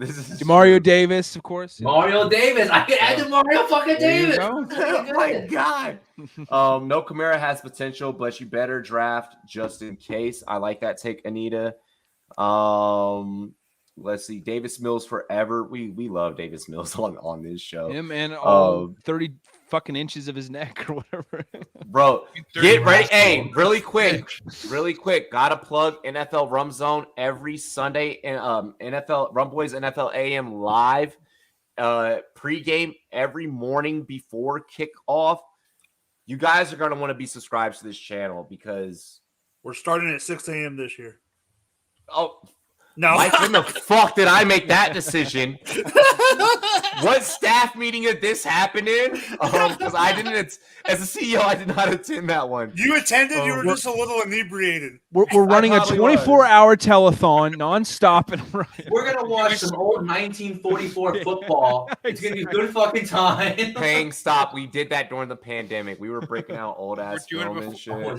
You heard of Autogram, or you're going to fucking learn today, okay? Yo, Dave Patrick Mahomes would have been successful in this NFL. Oh, Dave before said, the forward pass. He said, "What the fuck are the motherfucking Padres doing tonight? 1-800-GAMBLER." What's going on with the Padres? What are we doing? Oh, They're doing something stupid. Bro, they are getting their shit pushed Let me look. in, bro. They're getting shellacked by the Rockies. Make sure take the Padres money line on Hey, they're getting 10 to 4. Happy Padres Day. Yo, hey, happy Padres Day. This is not happy Padres Day. You got 10 to 4 by the Rockies, who suck. They're absolutely awful. Yeah. Hey, hold on. Let me. They were a favorite too. I think they were like a minus 280 favorite. The Padres. Give me 1 second. I'm gonna check my parlay because I know that my parlay shit the fucking bed. But look, the Braves lost for me today, and the Padres are about to lose. And the Padres were a minus 150, bruh. A minus 150. I know that we're getting off topic from football. Mm-hmm. When you lose a parlay by a heavy favorite, and the Braves were a minus 175, and the Braves lost 1-0 to the fucking Cubs. That's crazy too. This is why we never gamble on our show. I am never. That's what? No, I'm just, This is what are you? Whoa, wait. How else are we supposed to have fun? Don't take our fun away. Don't do that, Pang. You can get high on life, my guy. Yeah, some good old-fashioned grass. That is in 220 fucking best ball leagues. It's not gambling though when you're gonna win it. Have you ever went bowling? It's a lot of fun, man. You're missing out. It's good exercise. Yeah, it's a very aerobic. Yo, I'm so pissed. Aerobics. Anyways. Brad Bull's comment. Next. 9-inch donger. I love it. Oh God. The Texas organization loves Mills. He'll be QB1 for the year, and if he sucks, hello CJ Stroud in 2023. Hey, that's a dynasty take if I've ever seen a dynasty take. Terrion Davis Price or Corey Davis.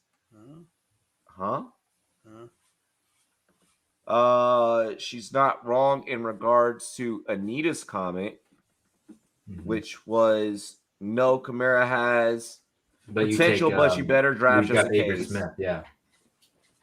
And then heavy favorite. Agreeing with the Padres take. Let's see. Yo. So here at the Rumboyz Fantasy Network, we're really, really, really fucking good at marketing. One of that's like how we got the 2,700 subscribers on YouTube, like realistically. That's how we've been able to launch a site. That's how we've been able to launch a rum line. If you live in Colorado, you can go and get rum that the Rumboyz sponsor. Fucking so many other things, right? But I feel like some shitty ass marketing happened today. Y'all see the new Eagles logo and the new Saints shit? Like I saw the helmet. Wow. I did see the Eagles. All right, so who wants to be responsible for a screen share? Not me. Too much gay porn on mine, man. Yeah, I can't. I have to do my horse. That'll fit right in with the show with 9-inch dongers. And then we get demonetized. It sounds like Pat's setting up. I can, yeah. I got you. All right. So Pat's gonna go ahead. Show us whatever logo you want first. Oh, yeah, Tyrion Davis, Price, Corey Davis. That would be a Davis team. It's hard. Yeah. Oh, that's what he was saying. The fucking Davis team. I mean, Dame isn't wrong, bro. We're just not gonna talk about. So real quick on that all-22 team building though. So Robbie, remember I told you when I built my all-white team in Madden, can I do it in all-22? Yeah, yes, I remember. Draft Christian McCaffrey. I'm gonna have Christian McCaffrey, Cooper Kupp, Adam Thielen, Hunter Renfrow. But I'll have a black QB. I'll have Lamar Jackson, but I'll have a black all-white team in the black quarterback. I am turning this shit around. My quarterback's Happy Juneteenth. Happy Juneteenth. In that corner, I'll do that. I'm gonna put it up right now. All righty, we have the screen share ready. We're going with the Eagles first. There we go. Man. I already fucking that's fucking amazing. All right, so from the Rumboyz marketing minds, like if I see this, I'm gonna think as if I was an Eagles fan, right? If I see this printed on you know how you get your season tickets in the mail and you open it up and you're so excited. This shit makes me want to throw up. Like, what in the plain fucking food is this? This is like yeah, it's lame as shit. It's lame. When white people say McDonald's Sprite is spicy, this is what they mean. Is that what we say? I didn't know that. I'm the whitest person. I've never said that. I've never heard that. It's like, oh fuck, that's hilarious. No, that shit burned a hole in my mouth. Like, this is what happens when you don't put salt in your food. It's so boring. You know what it reminds me of? It reminds me of when the Chargers tried to change their logo a few years back, and it looked like absolute shit with the bland ass white lettering, and it's just a fucking little like. Definitely had an all ginger team. You guessed it, Scalabrini. Well, Dave, that's because the Chargers thing is because it's the freaking Spanos family, and they'll do anything to ruin it. Oh god! Stop! Look. There's 3 owners that I hate in football. Mm-hmm. Actually, okay. I don't like a lot of 5 that I hate. I hate my Commanders owner first. Yeah, fuck him. I hate Jerry Jones. Yeah, fuck him too. I fucking hate Spanos. I hate the Browns and the Texans owners. Jimmy has them. Yeah, I'll even throw the Lions owners in there too. Like, nope. I love the Lions owners. They're turning it around. But no, back to this logo. This is the worst fucking marketing decision ever. Yeah. You imagine someone got approved someone got paid to make this, and it made it past a bunch of people. So Mike, you do graphic design. Why is there no black to offset, even a black outline around that? There needs to be some kind of border around the letters to make them pop. They look too flat. I bet you if it was up to the Eagles, they would have got rid of the green. Oh my god! They just put white letters and just called it a day. Bro, this looks like the Jets logo. This looks like the Jets logo. This looks like the Jets logo. This looks like someone spent like 24 hours on a coke bender the night before they had to submit this shit, and then did it like an hour before it was due and say, "Well, this should suffice, shouldn't it?" Like it looks awful. Like, I'm just being real. It does not look good. This is what happens when you don't eat peanuts. The new Eagles logo is like this garbage Jets jersey they revealed. Like, Jets is what I was thinking. See, Scampers. If you ever want to be a part of the marketing team here, let me know. It feels like some old Giants a little bit. Yeah, a little old Giants, a little old like I hate this. There's not enough color, there's not enough pop. I would not purchase this. And I purchase like jerseys of players like I just absolutely love. Like, I'm a lot like Nick Script from P2W. You know, shout out P2W, shout out Fantasy Points. Yeah. I love all you guys over there. I don't think that I could ever. That the new logo makes me vomit. Can we go to the Saints new shit? Real quick though. The logo, what cracks me most about it is that it's just like they decided to go so bare. It looks literally like it's nothing. They started working on it an hour before it was fucking due. Like, that had to be, you know? They were literally just going through Microsoft. This is the opposite of marketing. Yeah. Yo, how do you even print that on a season ticket? Like, do you have to make the season ticket background black or like green? It's just you can't. How do you even print that on a ticket? The previous Eagles logo looked fine. It looked good. Like, yeah, there was nothing wrong. Like, I don't get the point of a change. We're gonna get into the Saints logo or the Saints new merchandise. I lost the picture. No, you're good. You're good. Take your time. So we do have that coming up for you guys. Start thinking in the chat. Start thinking of your punchlines. Start thinking of your jokes. I'm gonna throw them up here. Also, check out All 22. I really want to compete against some of you. Some of you guys have had this in the chat. I'm talking about, obviously the panel. They're doing their jobs. They're Rumboyz. This is what the fuck they do. but some of you guys in the chat have had some really, really great punchlines, some really great jokes. This fucking I want to today. Yeah, I want to get you guys in an all 22 league. So utilize promo code Rumboyz. You want me to put it up, Robbie?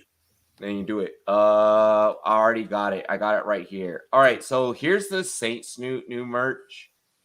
So we're still talking same logo. It's really just a helmet change. They're only wearing it a couple games. It's not their. Yeah, guaranteed one game. I like this, especially during Mardi Gras season. Like when Mardi Gras popped in. And I don't even know when that happens. I just start seeing Mardi Gras posts. I'm like, cool, I'm about to start throwing beads. And we know why that happens. But I like this. I like this actually. I'm on the same page as you. I even like this as like them announcing this the same weekend as Juneteenth. Like all black helmets. Like fuck yeah. I want this for a night game. Dude, that'd be nice. The mind fuck in color rush all black jerseys with just all black numbers. with that helmet. Yeah, Bro, for like Sunday what football. In the fucking what in the gold Power Ranger are you running down the field in? Y'all remember the gold Power Ranger? Oh yeah. You got some Black Panther jerseys. Bro, dude, how do you in a night game like you're depending like I love that. Oh my gosh. Yeah. And then with that wide receiver core, if Michael Thomas comes back healthy, call back to the show earlier. If Michael Thomas is that guy, Jarvis Landry, that guy, Chris Olave, that guy, bro, like this would be so heat. I would buy one. No, you know what player? I know he was a Chief, but you know what player would look dope in this all black, running across the middle on defense, knocking the socks off of a wide receiver. Tyrann Mathieu. Yeah. Bro. With black, yeah, he would look great with that. Malcolm Jenkins would look good in that too. That motherfucker was killing people too. With the pyramid fucking Megazord, bro. Listen, I would so imagine getting this helmet. Imagine Saints being good. And if you're a Saints fan and then you get this helmet. That's already better than my imagination. I couldn't. Autographed in that metallic silver Sharpie.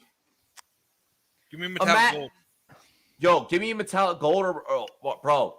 Dude, yes. This is pristine auction. I'm giving you a fucking free promotion right now. Like, I know we are not sponsored by them fuckers, okay? Not yet. All right, pristine. Get at me, damn it. All right, I'll gladly promote you. I'm probably not going to get that promotion that way, but just saying.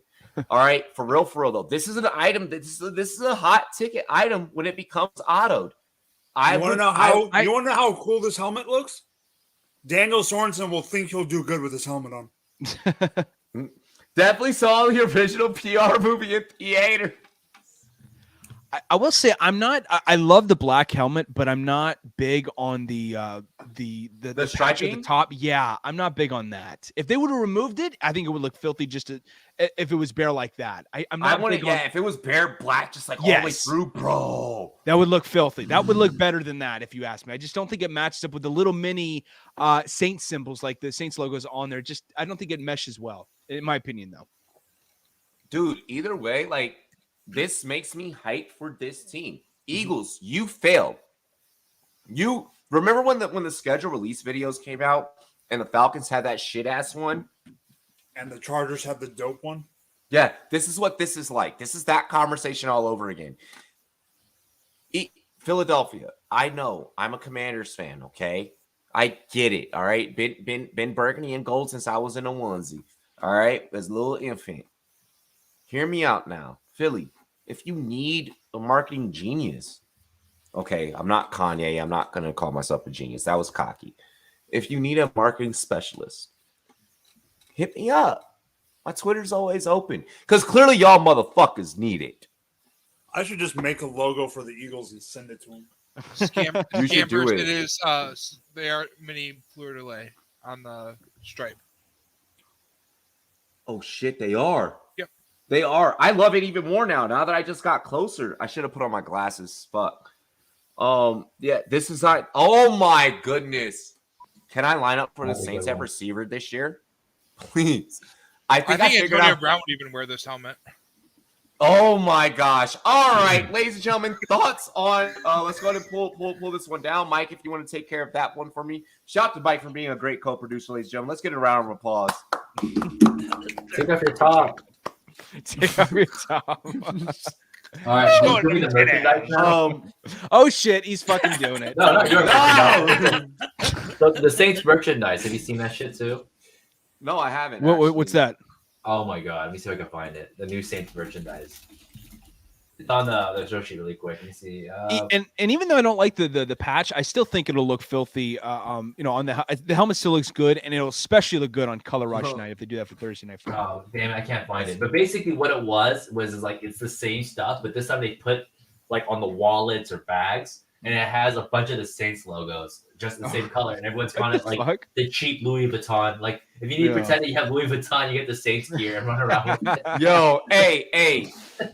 All right, listen, this is no offense to anyone that has ever done this, but when motherfuckers get them custom Nikes, them custom Air Forces, or them custom Reeboks with their team logo on the side of the shoe, as a sneakerhead, I fucking hate you for that.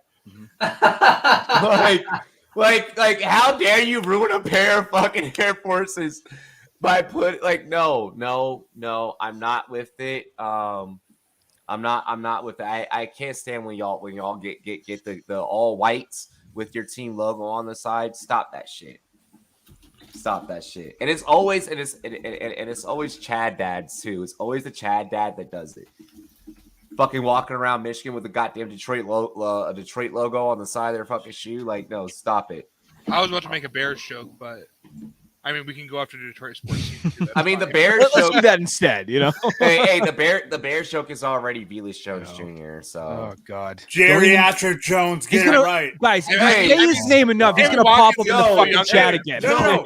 Hold on, David. Hey, David. Hey, I got to shout this person out, all right? Because he's a really good friend of the show. But you and Adam, rank like y'all are gonna be best fucking friends. Go check out it might be on his TikTok. I know for sure it's on his Facebook page. But Adam is like he was at the rookie premiere this year. Shout out to the NFLPA. Love you guys. Thank you for giving me the opportunity back in 2019 to attend. That's where I met Matthew Berry. But yo, he was hyping up Velas, dude. So go check out that clip. Like, go check out that TikTok, bro. Like, I think that you'll. I hope he's like not speaking out of bias because he's a big time Bears fan. He's a big time Bears fan. Yeah. So like that's what I'm a little nervous about. I mean, I don't know. Well, only time will tell. I just can't wait to get the nightmare over with. And before we get into this next topic, I do have to shout out you, Craig, the guys over there at Overtime. You guys like a brother podcast of the Rumboyz. So if you're in the Rumboyz, check out Overtime. Love you. Listen, here's what I gotta say. They have a show coming up with my mentor. All right, Marcus Grant. Yes, we do. If you love Rumboyz, if you love Marcus, if you love NFL Network, all right, we're like a little brother to the network. You know, we're the raunchy version. You know, and I love that Marcus lets me do my thing and lets me be me. Please go support that podcast. Thank you, man. I go really support appreciate that episode. No, I appreciate you guys for getting the big bro on. Yeah, absolutely. He's big time, you know, and not to brag, but yeah, we are in talks with him right now, you know. So it's to be determined though when we're gonna have him on. But yeah, it sounds like he's interested, which is fucking phenomenal. I'm already looking forward to it. I'm counting the minutes. Happen. You know? I will send a DM. It is going to happen. Make sure that you guys please go support that. After this episode in the actual comment section, you can catch David dropping a link to his podcast, to his YouTube channel, right there in the live comments. Actually, you may be able to see it, not in the live chat, but you'll be able to see it in the actual comments. Maybe, I don't know, right now. So go take a look, go subscribe, please. Oh wait, no, where'd he go? He came. He came fast. He was like, I have Marcus Grant. He's like, I have Marcus Grant on the show coming. I actually bounced my ass out. That was a total fuck up on my part, and not but go here on our YouTube channel. Go hit that link. It's gonna be in the real comment section. we're gonna get into some No, wait, don't Baltimore forget to catch Ravens my talk. best balls show on OnlyFans, where I look at balls and tell you which one are the best. Yeah, Paying, start giving us some YouTube shorts on best ball, bro. Here on the Rumboyz Fantasy Network. He's also got pics of his feet that are up for grabs now. So I want to say one thing about Geriatric Jones. I just want to say that nickname that we started was so great that the reason it's continuous, we got Andy Holloway to say it on air. Yes, we got yes, man. Yes. Shout out to the footballers. We got Andy Holloway to call him Geriatric Jones. It's a David Space. Fucking homie, man. That guy. That guy was so awesome, Bro, man. so Oh hard. my god. Hey, it was actually on you guys' show that I figured out that the footballers knew who the fuck we were. Yeah. like when I said that, like when I heard him say like oh shit, like I was like, oh wow, like I didn't know that Andy knew. Well, I think I think someone mentioned it in the comments. We said it out loud, and so he like brought into that. But it was, I was watching. I was there. Yeah, I was there. Oh, you were. Oh, you watched it. Oh, nice. I didn't see that. Yeah, clip it. Send it to me. I was in the chat. I was in the chat. I was in the chat. Backstage. I was backstage. Yeah. Fellas, really quick, I want to fellowship with you guys. I want to take a shot as I read this next topic. Okay. By the way, Pang, great job on writing the show sheet. Mike, great job running the keyboards behind the scenes. I love giving you guys more responsibility because you guys are fucking killing it. Did you like my background this week? I wasn't sure. Yes, I love that the one green was screen. that one Thank was you. that one was yeah. Thoughts on Lamar Jackson's contract situation? He has skipped his first practice since being a Raven. Do you think he can get his contract? If so, how much? He reportedly said he doesn't care about how much Watson got paid. Now, I fully believe that part. I want Mike to set us off here. And Mike, give me some motherfucking passion, baby. Let's go. Cheers to me. Cheers to you. Dilly dilly. I think he's okay. This is my bold take. He's not signing an extension. He's going to get franchise tagged. And then the year after that, the mofo's gone because he's not going to he's going to go somewhere else where he's going to be able to. I think the precipice of his, I know he says he's not unhappy, but I still go back to the precipice of his unhappiness is Hollywood Brown being traded away. Ooh. Hollywood Brown wanted that. I think he wanted to be back with Kyler Murray. I mean, no, I'm not saying Hollywood didn't want it. I'm saying Lamar didn't want it. I'm saying Lamar. I'm not saying. Are you saying that Lamar has no faith in his receiving core? That, and I believe that Lamar doesn't think that the team takes his. I think just like the new era of athlete wants more say in things. I don't think the way that Jack said. I don't think the way that Baltimore runs and Baltimore runs their team and their organization great. Yeah. But they don't seem like a team that's going to go to Lamar and say, all right, what do you want? Give us a list. We'll do this. I don't know. He did say late March. Dame, that's a touchy subject, and I don't want to go too far into that. That's a whole nother ball game. Yeah, I want to make sure that I like we can address it, but the players agreed to it. The PA loves this channel. I'm not gonna go. I'm not. I want to talk about it so fucking bad, but I'm gonna bite my tongue just for this episode, and I'm gonna bring that up next Friday. Go ahead, continue, please. Pat, you're up. So continuing on what Mike's saying, like it feels a little bit Aaron Rodgers-esque in terms of like the team not respecting him in that way. At this point, you've got a young quarterback who's already won an MVP and is taken to the playoffs multiple times. If I'm Lamar Jackson, I'm not stepping on the field without a contract. I need to be one of the top 5 paid quarterbacks at least.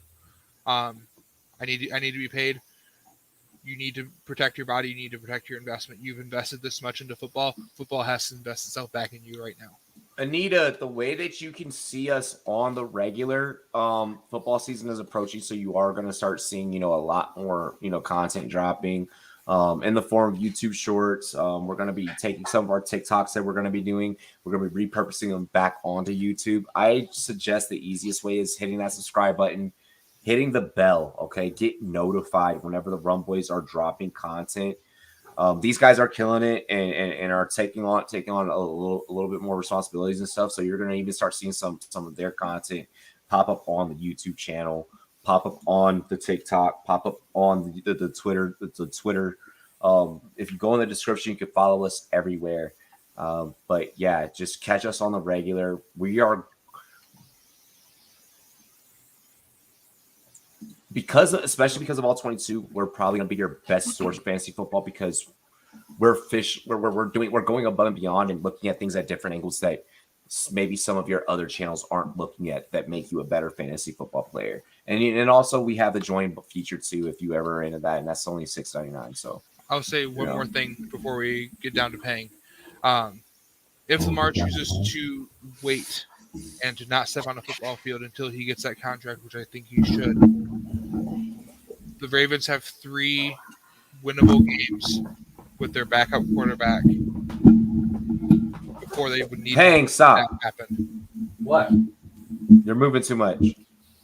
Week 1, they get the Jets. Week 2, they have the Dolphins. Week 3, they have the Patriots. It's a hard game week 3, but they would be fine to make it through week 3 with, I believe, Huntley. Yeah, Tyler Huntley. He's a great backup. As their backup quarterback. Mm-hmm.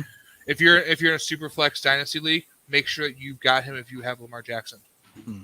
Yeah. I hate talking about handcuffs and redraft, but for dynasty, have him stash him on your tax if he's still eligible there. So the franchise does fuck with it because if he doesn't,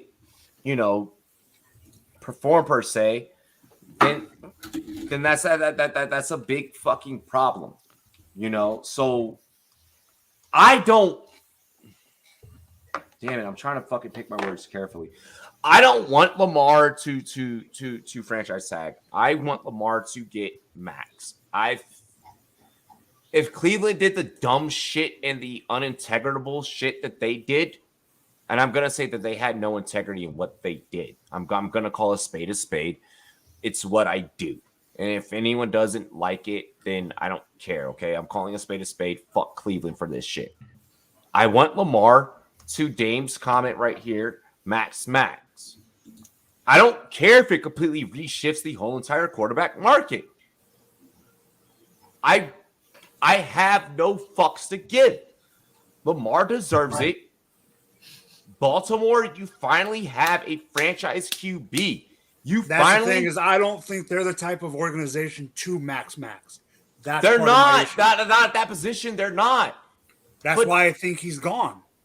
And if Lamar goes, you're the dumbest fucking organization ever because Lamar is getting a ring with whoever he goes with. But does he get a ring if he goes max?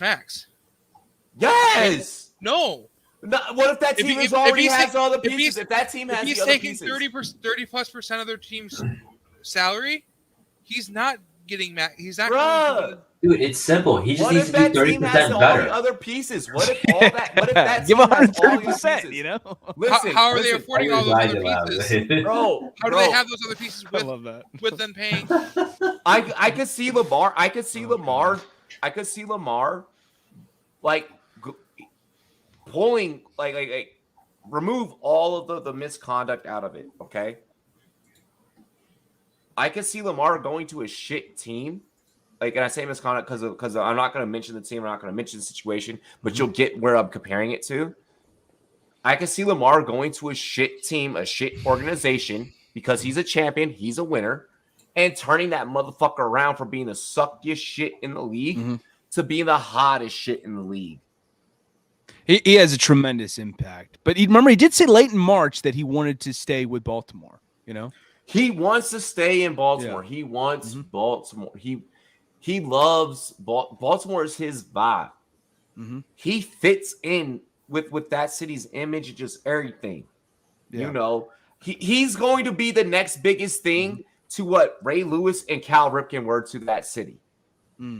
Yeah, I could see that. Ray Lewis is a big fucking shoes to fill. I mean, Lamar's won an MVP already. Let's not forget. He's made a pretty significant impact. He will fill Cal Ripken's shoes. He will fill Cal Ripken's Baltimore shoes. What does he led a team to? Yes, multiple playoff appearances. A playoff experience. He didn't do that in college. He didn't lead a team to a championship in college. He didn't. No. He hasn't. But let's remember that there are 21 other guys on the team. I don't think he would be New England, but I could see him. I could see him because of the type of competitor that he is. I could see him finding the most dead. I could see Miami. I could see DC. I could see Detroit. I could see like these teams that are really building some shit. Like this is the time right now in the NFL, and I hope that I catch fucking fire for this take. Small markets are on the rise. Small markets are on the rise. I would agree with you there. Mm-hmm. Look at what Cincinnati just did last year. Small markets are where the fuck it's at right now. Kansas City's not a big market. Yeah, Kansas City's not a big market. These teams that haven't been shit, these teams that don't have massive amounts of Lombardis in their trophy case, it's happening. Mm-hmm. Brady has a couple of years left. Fucking Aaron Rodgers has maybe a year or two left. Like these guys that are getting old, we already saw Rivers go. Yeah. We already saw Rivers retire. We already saw Big Ben. It's happening, ladies and gentlemen. The new guard is coming in, and they're going to small markets. And small markets are where it's set, and that's also really solid gambling advice. Look at how much money this team, this panel, won last year off of fucking Cincinnati for a whole season. Yeah. And when we were betting Cincinnati, people were telling us that we were fucking stupid at the beginning of the season. Same thing with the Raiders. Same thing with the Raiders. Yes.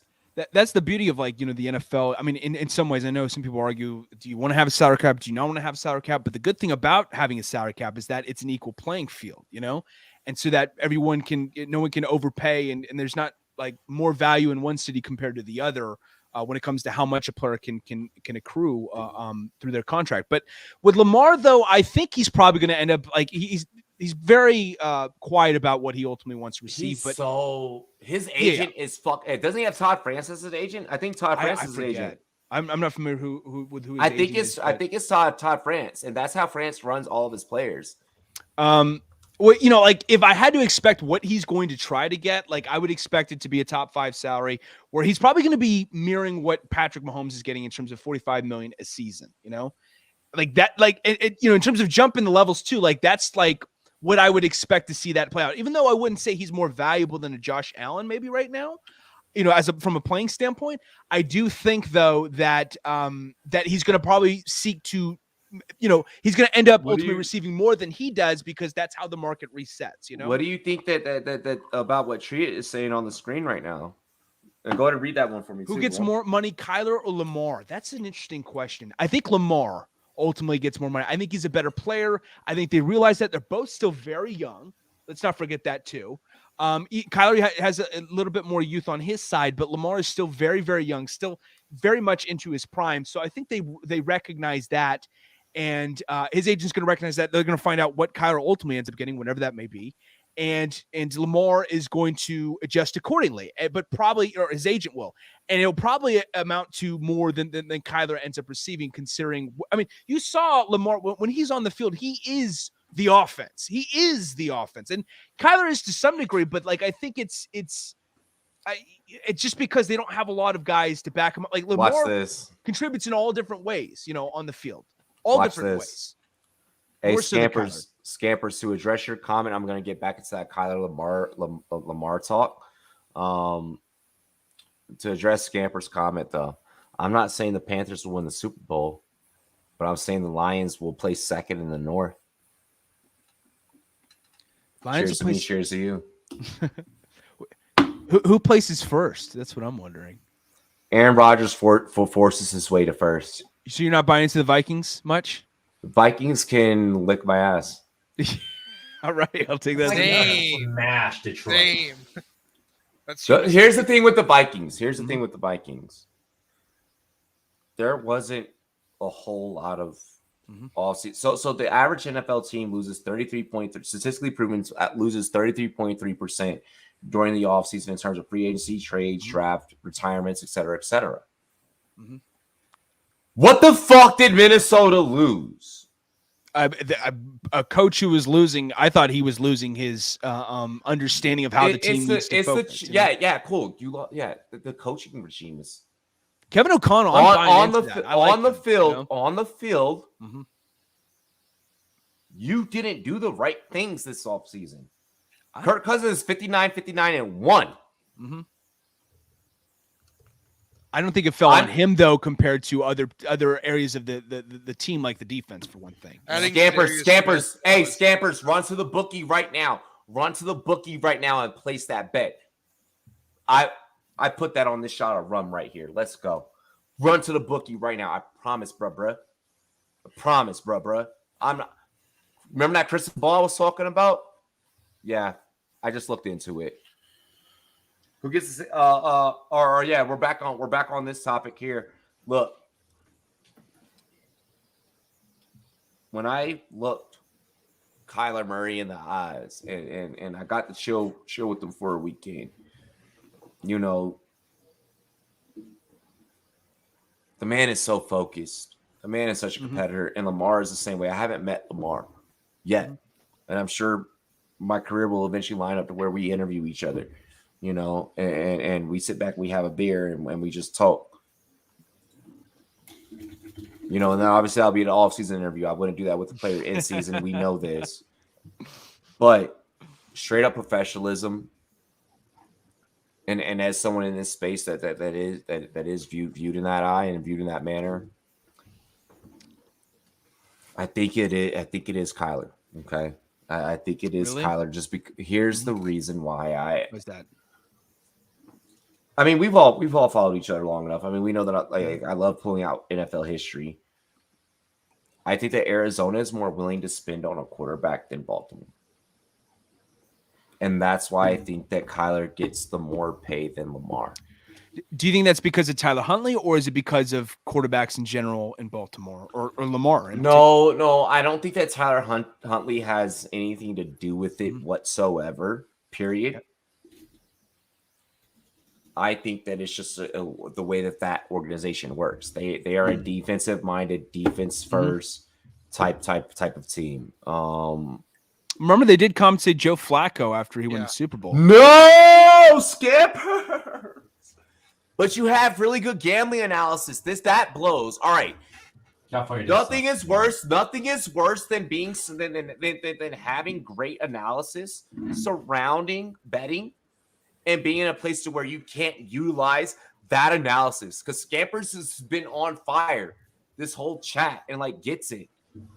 That's fucked, dude, and I'm sorry. I'm so sorry. FYF. Huh? Front Yard Fantasy kills a lot of the fucking stats. Yeah, he kills the trivia and shit, bro. Dude, I feel so bad for Scampers. Someone find Scampers a bookie in Cali. 1-800-GAMBLER if you have a problem. I'm in Cali too. Remember, you can play Monkey Knife Fight. Wait, you can play Monkey Knife Fight. You can play Monkey Knife Fight. You can play Monkey Knife Fight. Remember, it goes to the ballot, Scamper, in November for us to vote on it. Bro, I'm about to switch my voter registration back. I'm about to move back to Cali just so I can help y'all. So I'm gonna point out real quick though for the fucking Vikings take.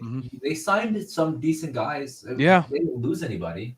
They didn't exactly. Yeah, they still have JJ and Smith went there. Jordan Hicks went there. Those are really decent linebackers. Okay, but turnover. Lewis signed in the draft. Stop. But turnover needs to happen. Paying.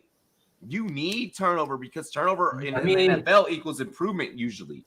I mean, look at Tampa. Yeah. They didn't turn anything over. The Chiefs barely turned anything over originally. I love the roster makeup of the Vikings. Rams I think it was the coaching. You know, turnover happens. Attrition happens. I think that the fact that there wasn't enough turnover in Minnesota, there wasn't enough attrition in Minnesota. That they did need to do something, right? Because their secondary is gone. Yeah. Pretty fucking old, right? Like Harrison's about 33, 34. Patrick Peterson's still there, I think. I can't wait to meet that man in Canton. Now they've got the youth because they brought in Lewis Sign and Andrew Booth Jr., who are both rookies, you know? I want to get to. I know Steelers had asked me a question. Steelers Nation 412. Shout out Steelers Nation 412. He's been a long time subscriber. Back way before we were even a monetized channel. He says, Rob, do you think this will be the first time in decades Pittsburgh finishes last? Here's the way that I'll address that. I think that there is a potential that last is within the wheelhouse, but I don't think that last is a bad thing for Pittsburgh. Yeah. Tough division. And I don't think that here's what's going to happen. The media, the Pittsburgh If Jacoby Brissett starts, they'll finish fucking last. The Pittsburgh, hang on, hear me out. The Pittsburgh media and the front office, I feel like are going to super uber freak out over Tomlin, and I don't think that they should do that. I think that Tomlin should stay in the seat and just rebuild this. So you give Tomlin as many fucking chances up until like, if he doesn't do this within like and restructure this thing within like 4 years, okay, cool. But like it's gonna take some time for Pittsburgh to like you just it's Big Ben, bro. Like, come on, So that's my take on that situation. Time isn't necessarily of the essence with Pittsburgh because you've been great for so long. The fan base has to learn to be patient, and the media in that city has to learn to be patient. They start Mason Rudolph, they fucking will finish last for damn sure. Yeah. if you're a fan and you're living in the Pittsburgh region, I would probably stay away from local Pittsburgh radio. I love it. I mean, but that's also being honest too, though. Like, that's the truth, though. They're gonna go in on this fucking team, man. Exactly. Yeah. Like I would go in with patience, with patience, and I think that that's the best way. If you have the best way to approach a season, and this also even goes going back into our betting advice. This goes back into our fantasy football advice. If you can predict the lowest of low expectations, but then also predict the highest of highs, you'll find a balance between the two to where you're comfortable picking certain players or picking certain plays on a parlay or an SGP when you're building a same game parlay, different things like that nature. You'll hone your skills a lot better if you can learn to analyze things from the widest, greatest range of outcomes, or even the least likely, or the worst likely. Risk assessment it can't be taught. It's one of those things where like you have or you don't. We try our best to teach it on this network, but it's one of those things if you have it or if you don't. Let's see here. I think we all went on the Lamar situation. Scamper says he loves paying. I got some UFC questions. Usman or Leon Edwards in August. It's always Usman. It's always Stylebender. I think that we're pretty much riding with Africa at this point.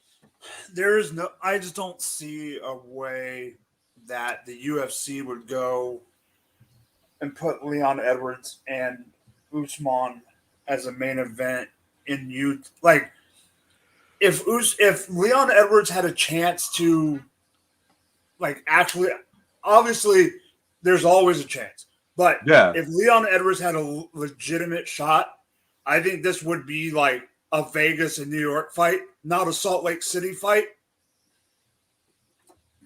Exactly. No, I mean, he promised Salt Lake City a fight in January. He finally was able to give it to him. I'm taking Usman, and I'm not an Usman fan, but as a bettor, I'm taking Usman. I really, really, really, speaking of UFC, July. Okay, guys, July 2nd. July 2nd.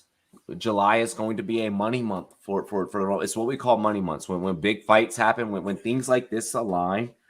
Okay, big fights happen. The All-Star break is about to be ending, and it's going to be over within MLB, so on and so forth. This is money month is coming. Okay, this is where we really, really have to be utilizing, especially with these fights. Okay, because we're really good at the fights. This is where I'm gonna let y'all know. Avs are gonna sweep. I already told you guys Golden State was gonna do what they did. Avs are gonna do their thing. All right, you're betting. I think it's 5. You like 5? I like 5 too. Okay, I'll claim 5. I won't claim a sweep, but I'll claim 5. Okay. Avs in 5.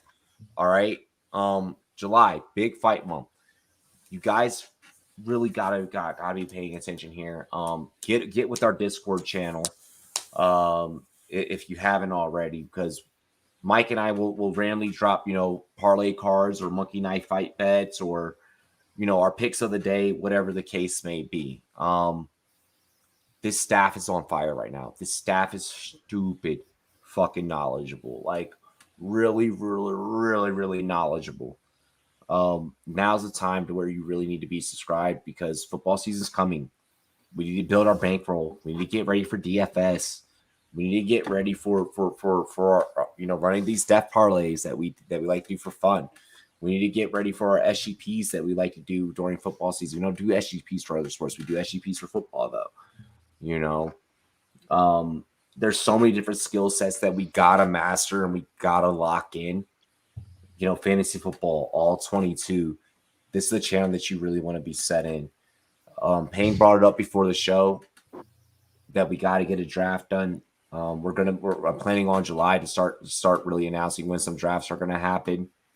Be on the lookout for giveaways. I'm going to be measuring necks and dicks pretty soon, so I'll have my team ready. Right.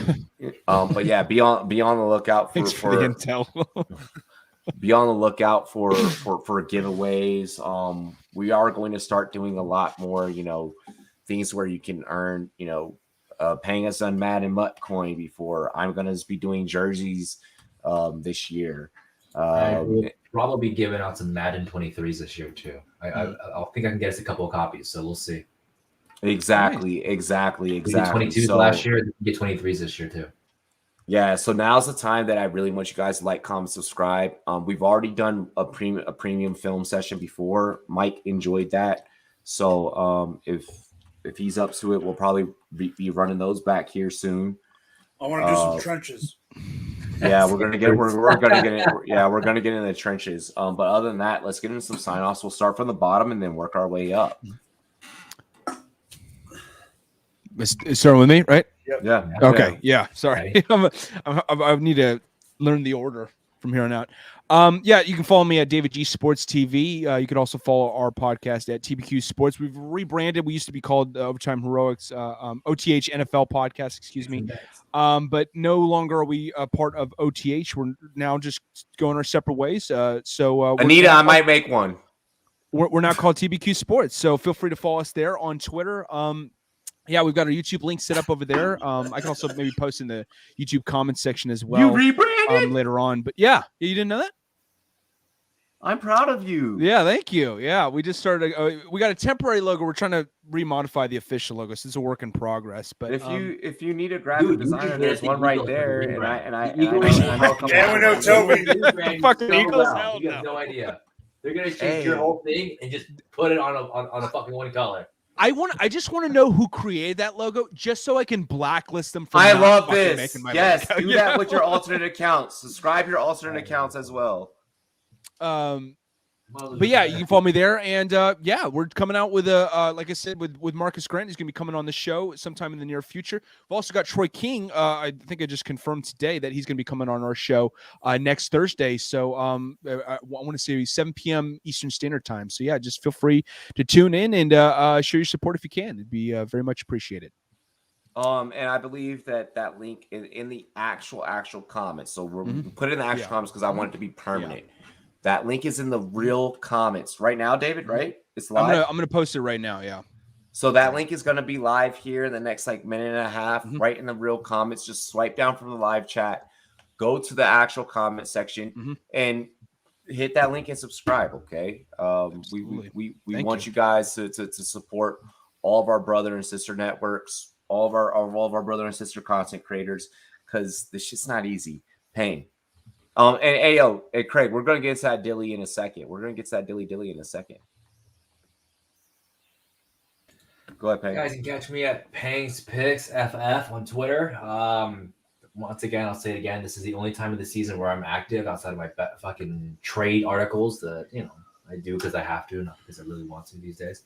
I just released a thread about tight ends and not my usual tight ends. You guys should definitely check it out, right? Everyone's read it. They thought that's pretty good.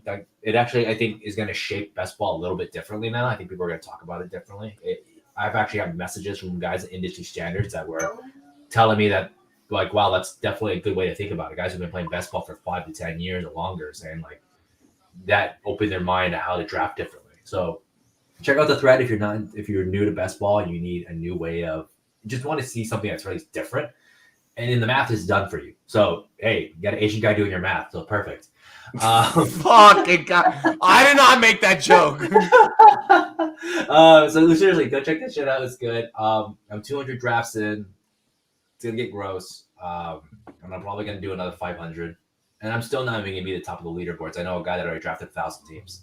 So it's insane. If you've never been on Underdog Best Ball or DraftKings or RTS Sports, promo code 6PACK for Underdog Fantasy. If you have never seen RTS Sports, I will definitely link that up next time. And you guys should check it out. They've been supporting us on Fantasy 6-Pack too. Like, Best Ball's in. It's grown so hard in the last 3 years. I'll be on you guys' podathon soon. Yeah. Oh, yeah. Cool. Yeah. And then just really kick it up. If you need something to do in off season, there's nothing better than this. And there's so many versions of it now. There's QB, wide receiver only. They're really shaking up. They're doing golf best ball. They're doing all sorts of stuff. So, like, if you have good takes and you want to prove it, there's no better time to prove it than in preseason. So when your fucking friends look at it, you can be like, I was in on this motherfucker in February. I was in on this guy in May. I was in on this guy in June. And guess what? Fucking the stats won't lie when you draft these guys and have it by end of season. Payne once shouted me out for my realism in terms of how I analyze the betting market. I want to shout out Payne for his realism and how he analyzes the best ball market. You're a smart analyst, bro, and I love you for that. Thank you for taking a different approach to the best ball game. You know it. Hey, and I got, like I said, I actually had a good really message today from I'll just say from Klug. Klug messaged me and was just like, yo, like, this is some good shit. It's been fun following you. And like I said, Klug's a cool ass dude. And it made me feel good, to have someone that's fucking deep into the industry being like, hey, like, it was good shit. You're putting out good stuff. So it's always nice to hear that. Yep. TBQ, what's good? Yeah. Yes. So the thing is, I was trying to post the link in there, but it's not letting me post it for whatever reason. So just click on the profile icon, and it'll lead you to our channel. You can subscribe that way. That's true. Yeah. You can also have bad takes. I took a lot of Michael Thomas last year, so I'll fucking let you know that shit all day. For every good Melvin Gordon, Darnell Mooney fucking post I had a Kenny Galladay and a Michael Thomas to follow that. So can't hit them all. Hey, we all know that I don't hit them all. Like, so I mean, fuck. Like, we're only human. Pat, go ahead and get into your outro. You can find me at St. Patrick FF, but I want to take a moment of silence for previously waived Packers quarterback Kurt Benkert. The Green Bay community loves you, dude. Thanks for your time in Green Bay. I love it. Yo, if there's a moment to make a joke, I was waiting. My little brother's gonna do it. Like always. No, but like, for real, like he's a great guy within the community, within the Packers Twitter community. Like, he engages actively with Packers fans. Yes, he does. Great. He's a lot of fun. I wish him the absolute best, and I hope that he ends up back in Green Bay off the practice squad as we get to the season. I love this take. Yeah, we'll miss you, Nick. Right? That's his name, right? No, I'm kidding. I'm kidding. Big Dick Nick. Oh my God, we're not doing this again. Oh God. He could be the Bears' new QB1. It'd be great. I fucking hate you, Pat. I fucking hate you. All right, you can find me at Drop the Mic FF. God. You can find me at Going for Two on Twitter. You can find my graphics and me joking around about geriatric Jones and 8-inch dongs. Yeah. Other than that, Robbie, it's all yours. Mike, I love your laugh. Let me just state that, like, first, I love my coworkers. I appreciate you guys. I couldn't pick a better staff to work with, like, straight up. So I appreciate you guys. I appreciate all the content that you do for Rumboyz and even independently.